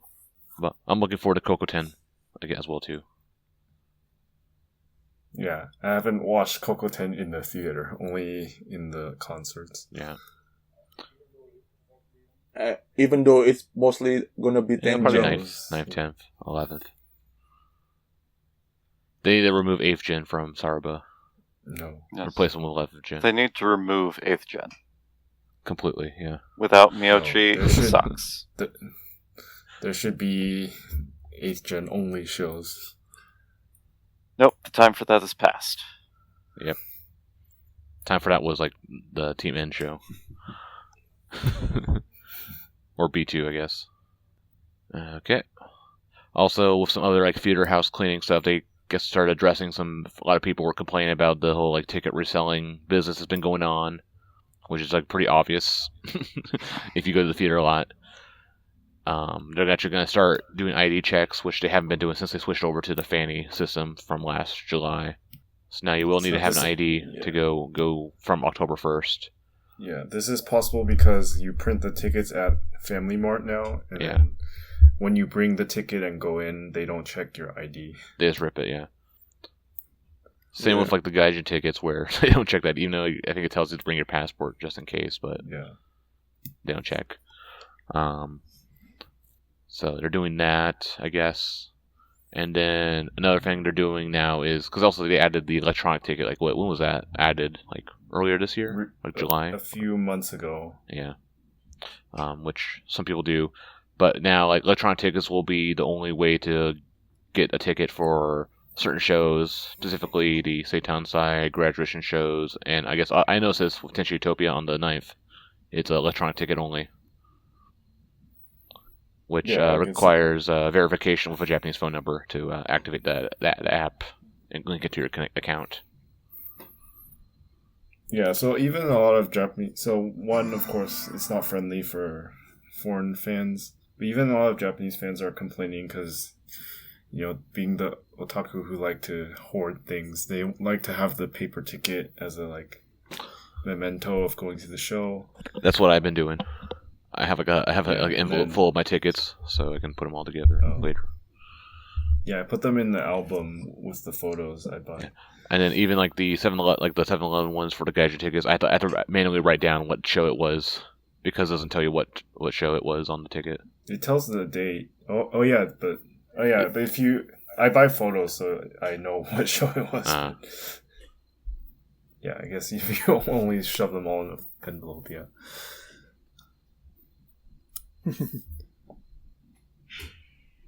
So there's that. I also saw people complain about like the ID checks. It's like, what if you don't have the photo ID? Like, I mean, who doesn't have? Yeah.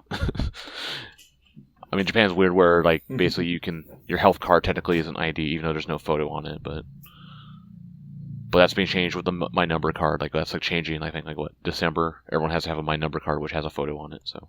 Yeah, I think the electronic tickets are probably another layer of preventing cheating. Because the fact that they're doing it for Tenshi no Utopia and Seitansai and grad shows, like the ones that have higher demand or something. Mm-hmm.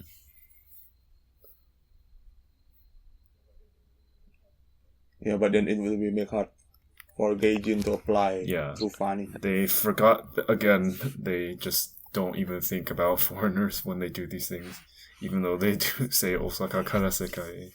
Yeah. Expo's over, so... Expo's ending, doesn't matter. Yeah. Even the Expo's not for foreigners, the real Expo, because people are buying tickets and realize they can't get in because like 100,000 people are going to the Expo now because it's finishing.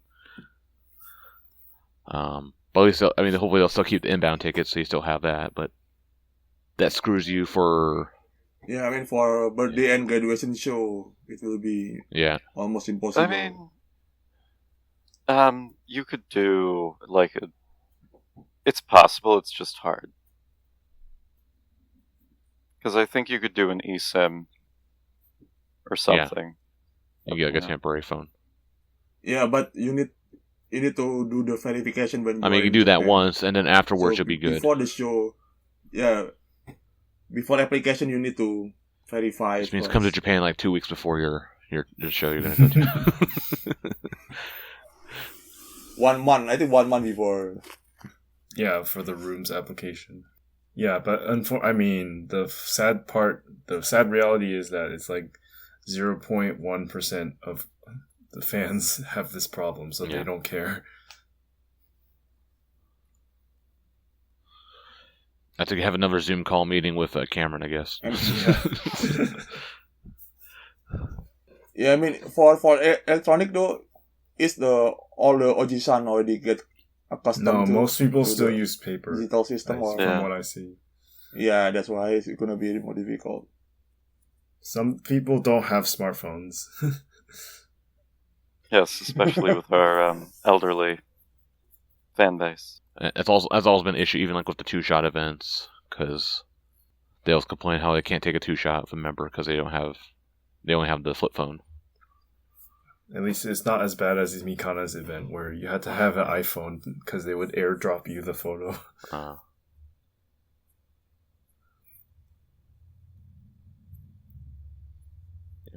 Well, Matt, as our official foreigner representative, I expect you to complain to Cameron.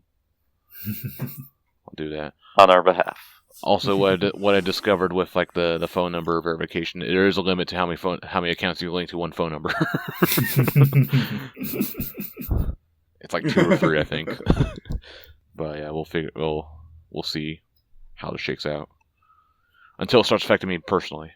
Okay. So we got that. We got some little events coming up. So Saitama Music and Food Festival on October 25th at Tokorozawa Sakura Town. Geoff's going. No. So it is the suburban area, right? Not the city. No, Tokorozawa is really far from Saitamashi. But it's like at this. If you've ever seen like some music shows where there's this like library with a huge wall of books and like TV screens, that's where it is. But I guess they have some kind of outdoor like music and food festival, and there's a bunch of other idol groups as well. But what is it? Only 6 NMB members are going? Yeah. It's like I think for you it's Anon and Ayapion are the ones I'm not gonna go for those 2. I would only go for Yayoi. But it's a few members, yeah. So there's that, and then the other event, the iDish Fest on November 2nd at Osaka-jo Ongakudo. Which is, I guess, idol festival. Yeah. The NMB will be performing at. Which is apparently some, like, I guess, charity event for like, providing food to schools and stuff. But this is like the outdoor amphitheater thing. I went to this for like I think it was like the Shigekazu like Idol and Laugh event back in like June, I think, May or June. It was a nice venue. But yeah, there's a couple events coming up. Still doing Idol Festival bullshit. Yeah, they're doing a lot of festivals this year, which is good, I guess. Yeah. Did we talk about this? But they're also doing there's like the Expo, like not the last day, but the second to last day. They're doing some event at Expo again, like some like final event. Isn't it like the thank you event? Yeah. Basically. I think it's only like 3 members. I think it's like Kotocchi and like 2 others. Even I'm not going to that. Yeah. There's like some specific event. I can't remember what exactly, but it's like it's around that time. It's not a performance. Yeah.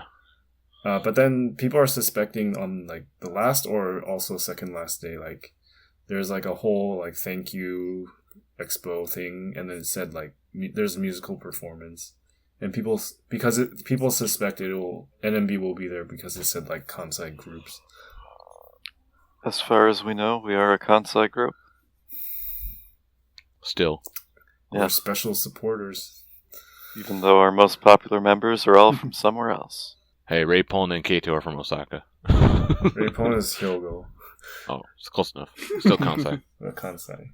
Alright. We'll go back to talking about the photo book corner. So, we talked about Miyu's photo book was announced last month. Now they revealed the title just earlier today.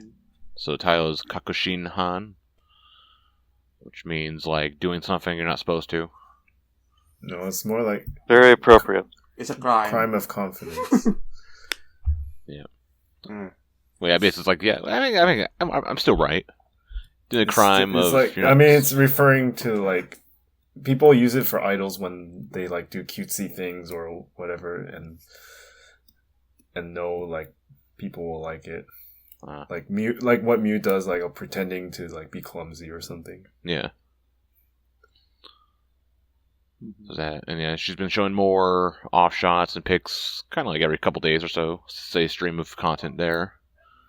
Yeah, and the covers were surprisingly pretty safe. She showed lots of dangerous content. The content is dangerous. Yeah, and yeah, as I mentioned, 4 day. I mean, last month, I mentioned she's doing a lot of events. So 3 Watashikai events. And I've secured at least all the ones I want so far. I might get some more. I've reserved like 14 books so far. 1-4, not 4-0. So you bought what? I got the 7, and I got like the one that has like the acrylic set one from Wani Books, and then for the Otashikai I bought a pack of 5. You have to buy a pack of 5 if you want to do the Chihhi 2-shot with her. So I did that for the Umeda event, and then another one for the Ebisubashi Sutai event, and then I also bought 2 just normal Watashikai tickets, which is 1 book for each of those. I'm not going to Kanto. Fuck that. But I checked those sites like earlier this afternoon, and there are still all circles for like the availability. So, I'm not sure what that means, if there's going to be no limit, or... I need to double check my tickets. I think I had like number 50 or something for one of the tickets. But she's doing a lot of events. She's promoting every time she's like on like doing an MC or appear or something, she always plugs her photo book. Hey, please, still telling her, please reserve my photo book constantly. But I guess no one is buying them. They're just looking at the free Twitter pictures. But apparently her follower numbers are increasing. Like even people who don't know about NMB are following her, and she even did it was like during the Bashi Bashi NMB. She's like, "Hey," they asked like the crowd, like, "Oh, did any of you guys buy my photo book?" And like half the crowd raised their hand, and then she was like, "But like, look, man, only half." Well, she said no one raised their hand, but the Double Higashi, they said, "Oh no, half of them raised their hand." So. I'm doing my part. But yeah, I think I might buy a few more as well, too. Because at least it's like the only last event with her, at least. And also she said something how like she was planning to leave earlier, but because of this photo book, she's basically staying because of the photo book. So there's that. And yeah, we were teased about this at the top of the show, but Chihhi's getting a photo book. Also, coming out like a week after Miyu's photo book. Announcement. Yeah, October 29th. So yeah, actually I think it's like 2 weeks maybe. 2 weeks. weeks. Muse is on the 15th. Yeah, so it's 2 weeks after Miyu then. Such disrespect to Miyu. Well, I mean, it will be on the same publisher as Wakapon, so expect the crappy promotion. Good. Yeah, well, they haven't announced. It's a month away, and they haven't announced any events. So I thought they announced 2 events. No, they haven't. We hear some rumors, but nothing is confirmed yet. So right now there's only 2 bonus photos, one from 7net, one from Rock 10 Books. And the title is AN Misui, basically failed to become eternal. So it's just the fact, kind of referring to the fact she stayed in the group a long time but not forever. And it was filmed or shot in Okinawa in late May, I think. Man. Right after her play. They held on to that for a while. Yep.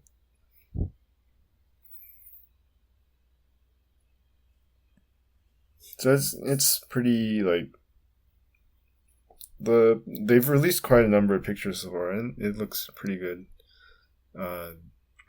Fairly standard photobook magazine content, bikini stuff, some hotel bedroom stuff. It's not dangerous enough. Needs more danger. I thought you didn't want to see that. No, but I will joke about it. Yeah, but I don't know if there will be a preview on the magazine because Entame is dead. Entame is the publisher, or the same publisher. Yeah, Entame is the magazine that published. They showed some photos of it during Mera NMB, and Nagami-san was making jokes, it's oh yeah, there is some good, nice scenery around it. And he kept looking at Chihhi, so it's kind of joking like that. Well, it's like you only caring about the Q&A in Mew's photo book and not the actual photos. Exactly, it's the most important part.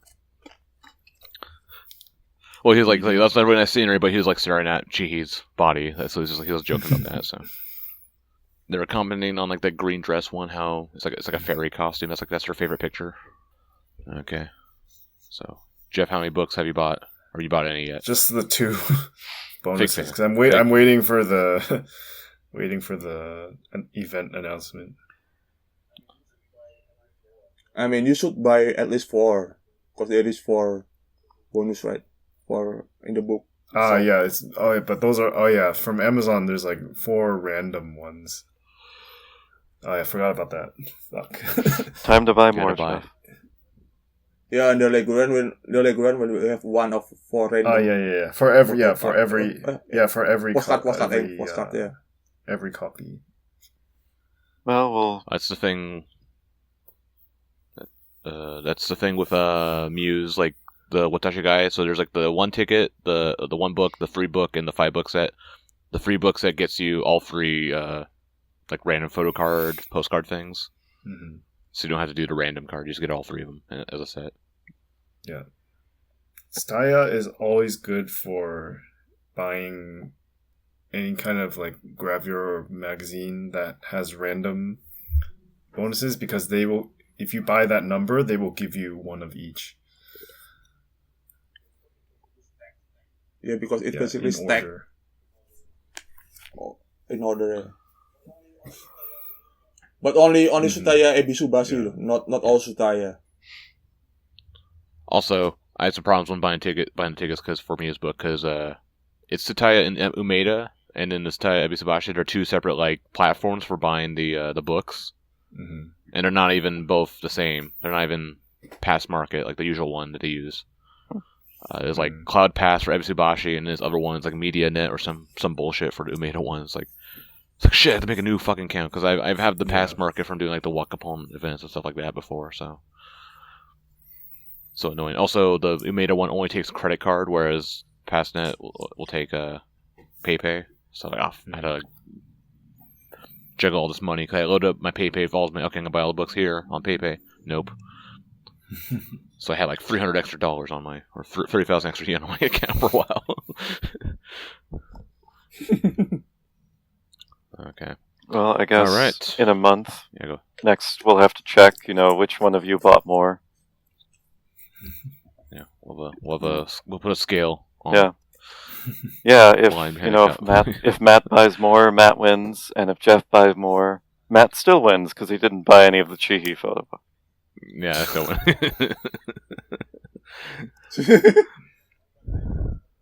But I think both of them will. Yeah, that's probably true. Oh. We don't care. Girls got Matt. That doesn't count. She even said should buy a book off of me. One of the Miyu books off of me. Okay. Alright, so next we'll get into some event reports before we finish up. So, I'll start off, we'll go kind of chronologically with this. So, start off with the Gachidance at Banpaku. So, this is the thing they did at the Expo at the end of August, like August 28th. So, this is like 2 days after Misaki announced graduation. So, I was already like, still licking my wounds from that announcement. And like, okay, well, at least I have this to look forward to. And so, where's my phone? I got some notes. Yeah, it will be also broadcast. Yeah, later. On TV tomorrow actually, I think night. tonight maybe or Sunday, tomorrow night. Sunday late night. Tomorrow night, Sunday night. Yeah, on the MTV. So we're like the sponsor for this. On Kansai the TV. Kansai TV. Oh yeah, I think it was MBS. So no, it was Kansai TV. Yeah.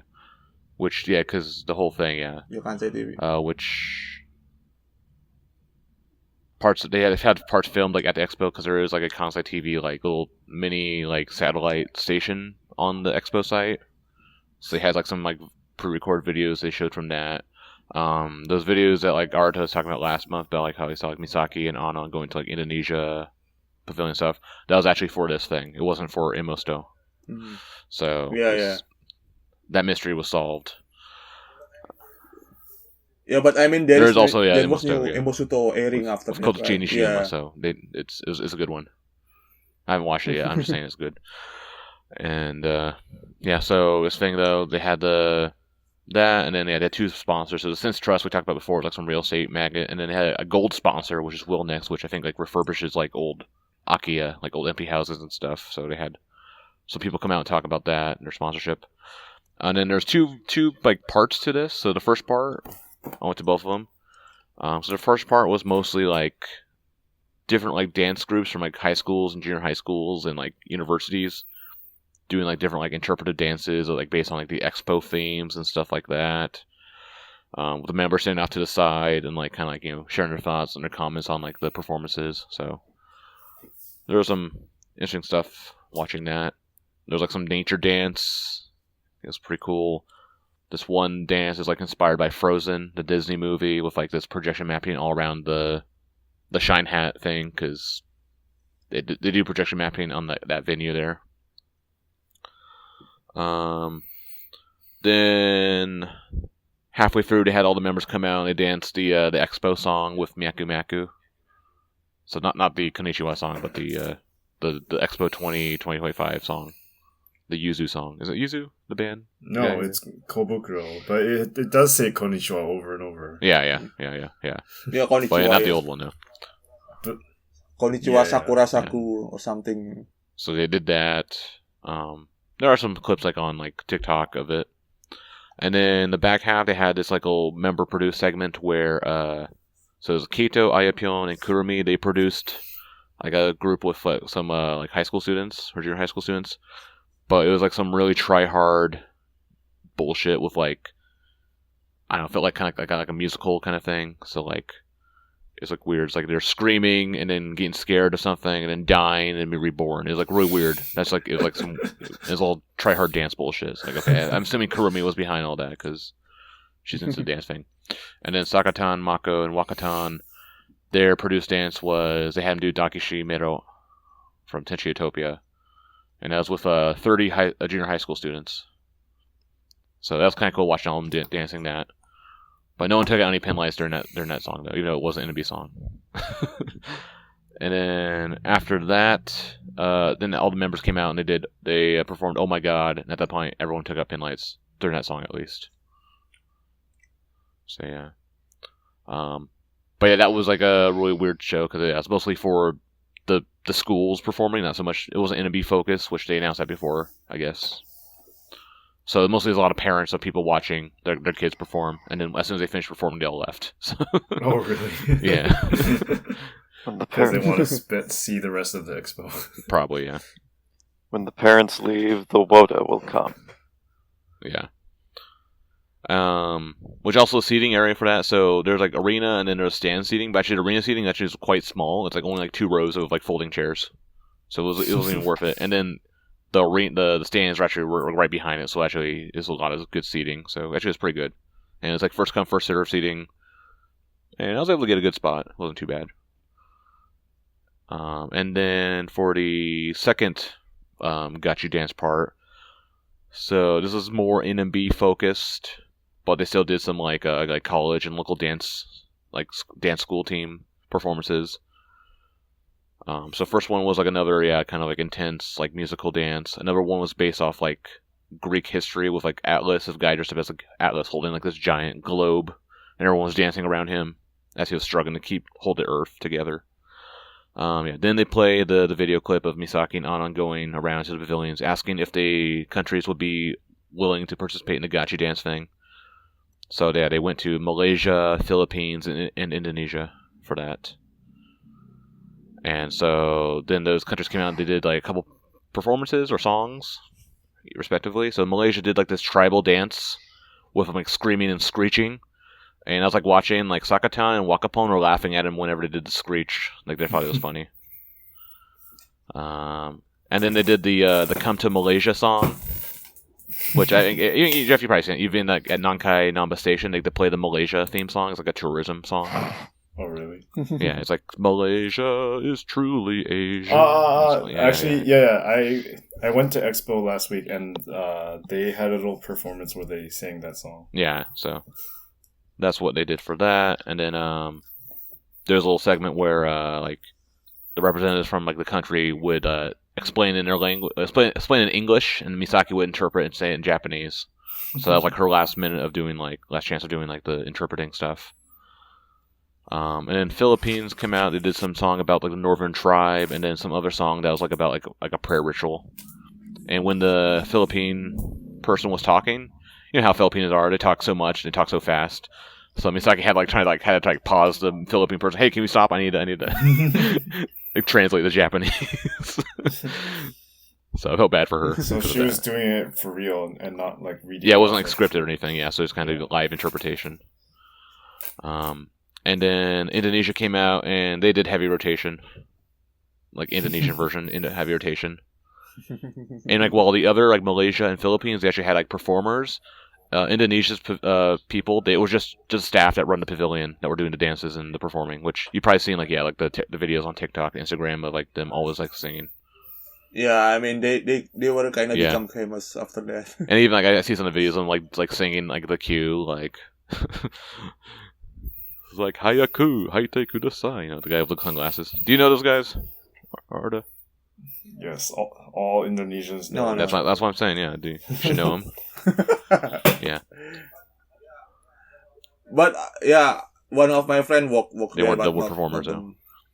Yeah, and then actually during that, like, because Indonesians are fucking weebs, like one of the Indonesian people could explain it in Japanese to the people. So Misaki's like, okay, good, I don't have to do my job anymore.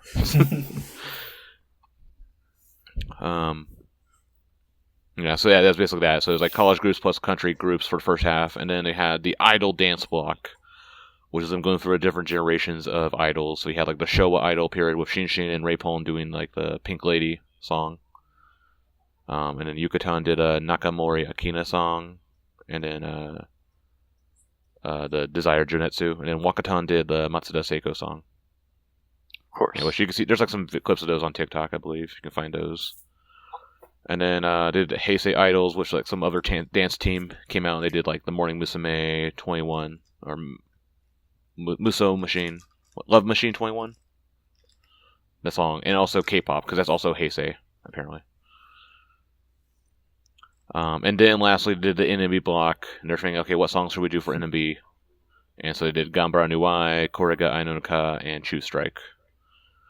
And then finally they did the Tsunagi Uta song with Myaku Myaku with all the members. And Myaku Myaku danced it as well too. So yeah, overall it's pretty fun. I enjoyed watching that. Gave me another reason to go to Expo. Even though I didn't really see anything that day because it was like so far. I went to Canada, got some poutine. And then Did you go in the Canada pavilion? No, just a restaurant. Oh. On the outside. Because everything else was full. Like, everyone was way busier. And so. Also, we'll see. Maybe there's like the camera guy, because I was wearing my dumb Myaku Myaku gimmick cushion thing around my head, like the one I had the last time. And some camera guy was like, "Oh, can I take a picture or take videos of you?" I'm like, "Yeah, sure." So I might be seen on TV. We'll see. So we can look forward to that. Okay, so that was the Gachidance at Banpaku. All right, Geoff, he went to Himeji. Yeah, so this Himeji Shirasagi Festival was like a 2-day summer festival held in Himeji near Himeji Castle, and NMB performed on the second day. So like in the there's like a stage, and then most of the festival is like food stalls, like typical summer festivals in Japan. And then there was a stage where they had like various other artists, and then like mostly like really not very major artists. And also they had Anpanman. That was like the most popular thing. Like so many parents were lining up with their kids. But anyway, so on the day I went early so I could go to Himeji Castle. That was good. And then came back in the evening.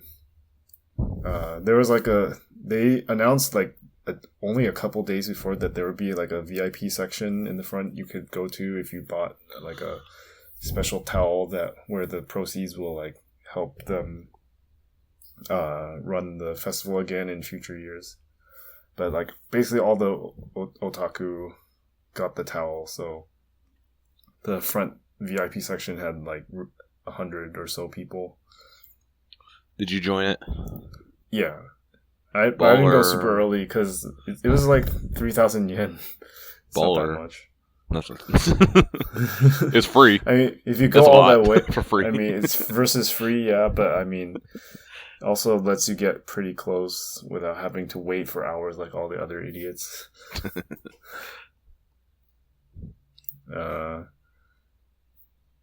Then, yeah, there was some the performances before NMB were like some singer who normally like just sings on the showroom, and then like all the fun part was like all the wotas were like using the pen lights and like shouting her name like she is an idol, and she was like so happy because I think it's the first time she performed in real life, not on showroom.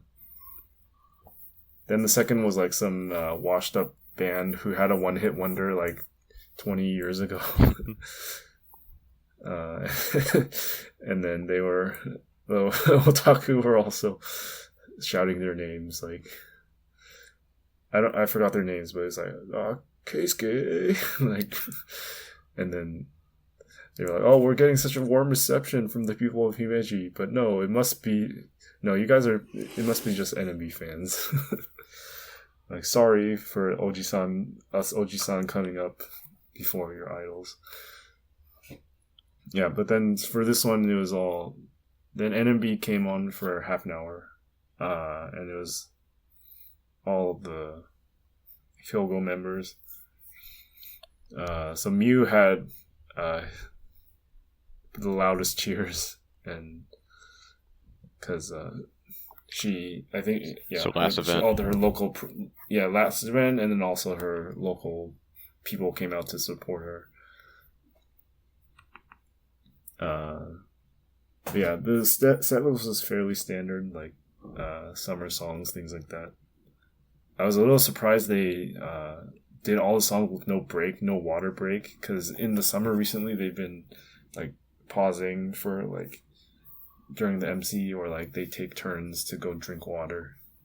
Actually, and then some of the members actually looked quite exhausted at the end of the 30 minutes, so I got a little bit worried. But no one like collapsed on stage, so that was okay.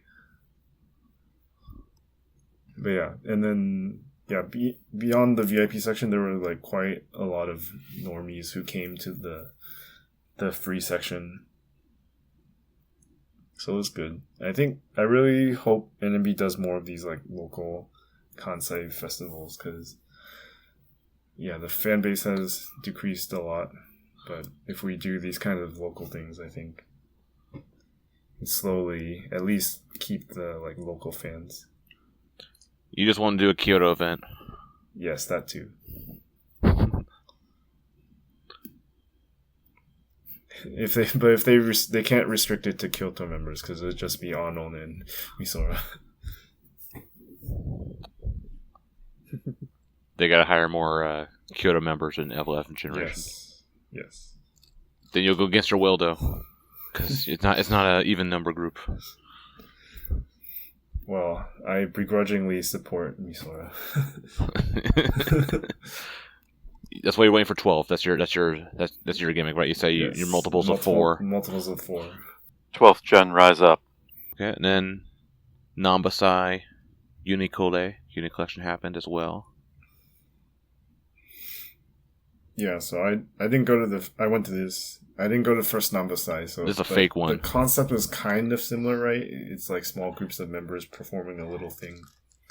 But this time they like had like 4 units with like anywhere from 4 to 6 members each, and then they started promoting this like really seriously. Like they revealed the names of each unit, and they had like a teaser videos and concept like logos, and like Veluna the dance unit, and like Lil G's the Gyaru unit, and Sing and Soar the vocal unit, and then Merumimi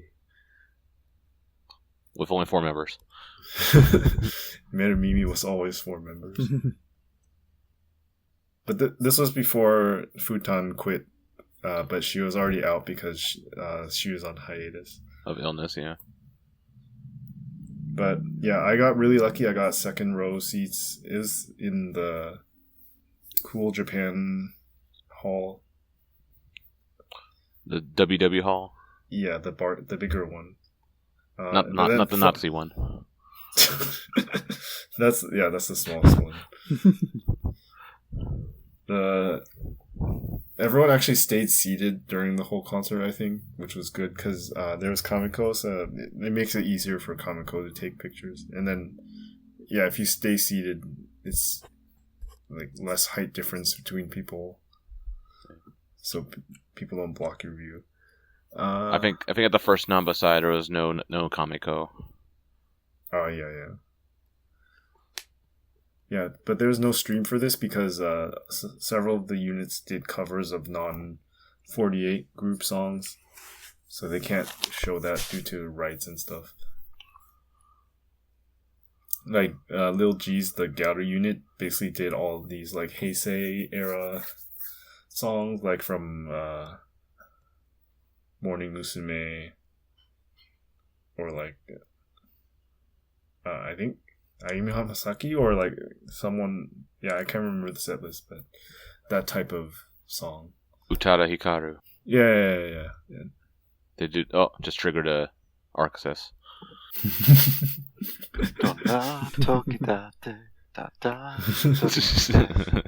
Unfortunately, they did not do that. So. Dang. That's the joke I was making. Like Utada Hikaru only comes up with a new album whenever there's new Kingdom Hearts. Well, it's pretty true. One of these days.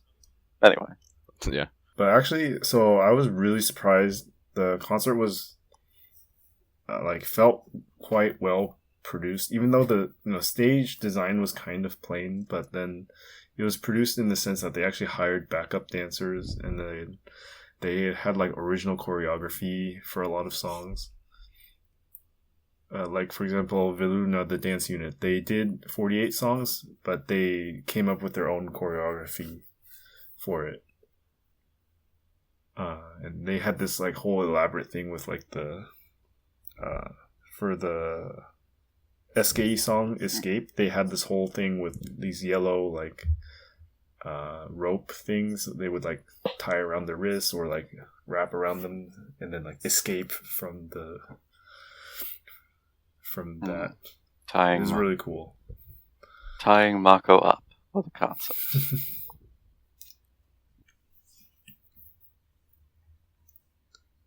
Yeah, and then so it was quite really enjoyable. Yeah, it's a shame it wasn't streamed, but I wonder how much they'll keep these units around, because Lil G's and Veluna got TikTok accounts. And as far as I know, they like posted for the first few days, but maybe they've forgotten already. Well, I mean, unit in NMB was always good, so better not. They keep. Of course, first it was Quintet. They had their own tours and stuff. Then Dance Ball had a few, but then after that, no one has really. Hey, Lapis Arch had the last event before Corona. Well, I mean, Tetra has one song. Tetra is even like weirder because it's part of Idol Shikaku, right? It's not. Yeah. It's still a unit. But yeah, I mean, the best we can hope for right now is that they appear again in the next concert or something. Because some of the concepts were quite nice. Like Veluna is really, really good. Like, just as a performance. And of course, I hope Mimi continues. Singing Soar was already dead on arrival because two Yeah. members already leaving. I mean, from the member lineup, it was just all the dump of everyone who didn't fit into the other 3 units. Yeah. But so one other thing was that, from the members who were in this, it looked very much like the next Senbatsu, because it was all the members people thought had a pretty good chance. So I actually thought maybe they would announce Senbatsu there. But then I realized afterwards, there's no stream, so people would not find out about it. I mean, they did it for the Tenchi Utopia, which at Tokyo didn't have any stream either. Yeah, but I mean, that announcement is relatively minor, right? It's just the captain candidacy. Well, they announced Chihhi photobook here. Yeah. Again, not important, not worth a stream. Yeah. But they did an extra emergency stream afterwards for that, so she get the proper celebration. Nobody wants to see that. They did it on the main NMB channel, not on her YouTube channel. She has a YouTube channel? That's also what I remember. She hasn't posted anything there for over 2 years. Man. Yeah, I remember she had a YouTube channel because I was going over for the Misaki graduation thing. We're doing the history of Misaki, doing all of her appearances and stuff. And I had to look up the Matt Merton interview on Chihhi's channel. I'm like, oh, yeah. All these abandoned YouTube channels. I think only Kato's channel is still live. That's like the Toby Kato. I guess Yoshimine by JTB. Kato and Wakapon. And I guess Yoshimine, she also does she stopped her summer of live streams because she had to go back to school. Well, summer ended. Yeah. Yeah, even Coach. My summer vacation is over. Only Arctis will get that reference. I know. I mean, it's a meme now. Geoff was not raised under a rock. I played Kingdom Hearts 2, 1 and 2. And then stop there. Yes, there's way too many after that. Well, I mean, the story itself was really good. Because you didn't play Chain of Memories, it ties it all together. Playing Chain of Memories is a mistake. Anyway. Yeah, that too. Yeah. Yeah, I mean, even Kojima was still uploading to her random interview channel regularly, but she hasn't done that in 6 months. Well, Wakapon still updated YouTube regularly. She finally did the "What's in my bag" thing, which not really. Is usually what you do in your first month of doing this. No, that one was on Namba actually. Yeah, well, that's about it for Unit Collection. I mean, I hope It was strange because they announced it on kind of short notice, and it's not like a normal venue they use for concerts, but then it turned out quite enjoyable. So I wonder if they'll try it again in the future. With the whole group. Well, yeah. This would have been a good opportunity to do the bands there. Mm. They should have done, even though they already had their event, they should have still done the bands. They should have done the Peach Fuzz and. I mean, all the 9th and 10th gen fans were pissed that they called it Namba Sai. Yeah, I was. That's why I protested against it. Oh, at work also, but also I protested against it. You guys don't own the name Namba Sai. We were born in it. You guys merely adopted it. Okay. All right. Last, I'll talk about Good Spoon real quick. I went there a couple times. Actually, I've got less often than you think, considering my circumstances. But yeah, I only went to it first time a few days ago. And tried some of the food. So let's see. First time I went, I tried the pizza sandwich thing, which has too many vegetables. That's my review of it. Too many vegetables. Walkathon, right? Yeah. But it has it had a lot of fries though, so that's okay. And then what was it? I had the French toast thing, which is pretty sweet. You put honey on it, which is a weird topping. It feels like it doesn't go well. It should be more syrup instead of honey. There's that, and then I tried the Blue Sky drink, which is, I think I joked to say like that sounds like a vodka drink, right? But it tastes like what the blue milk from Star Wars would taste like. What? Wow. So just blue flavored milk. Which I guess they actually do sell that at Disneyland, but I haven't gone there. So, but yeah, it just tastes like blue milk. So that was, it was not the worst, but not my favorite. And then what was the other one I tried? I tried the other drink. Oh, the melon soda, which is more soda than melon. Or no, it's cream soda. Cream soda. It's more soda than cream, though. This Ayapyon's, right? Yeah.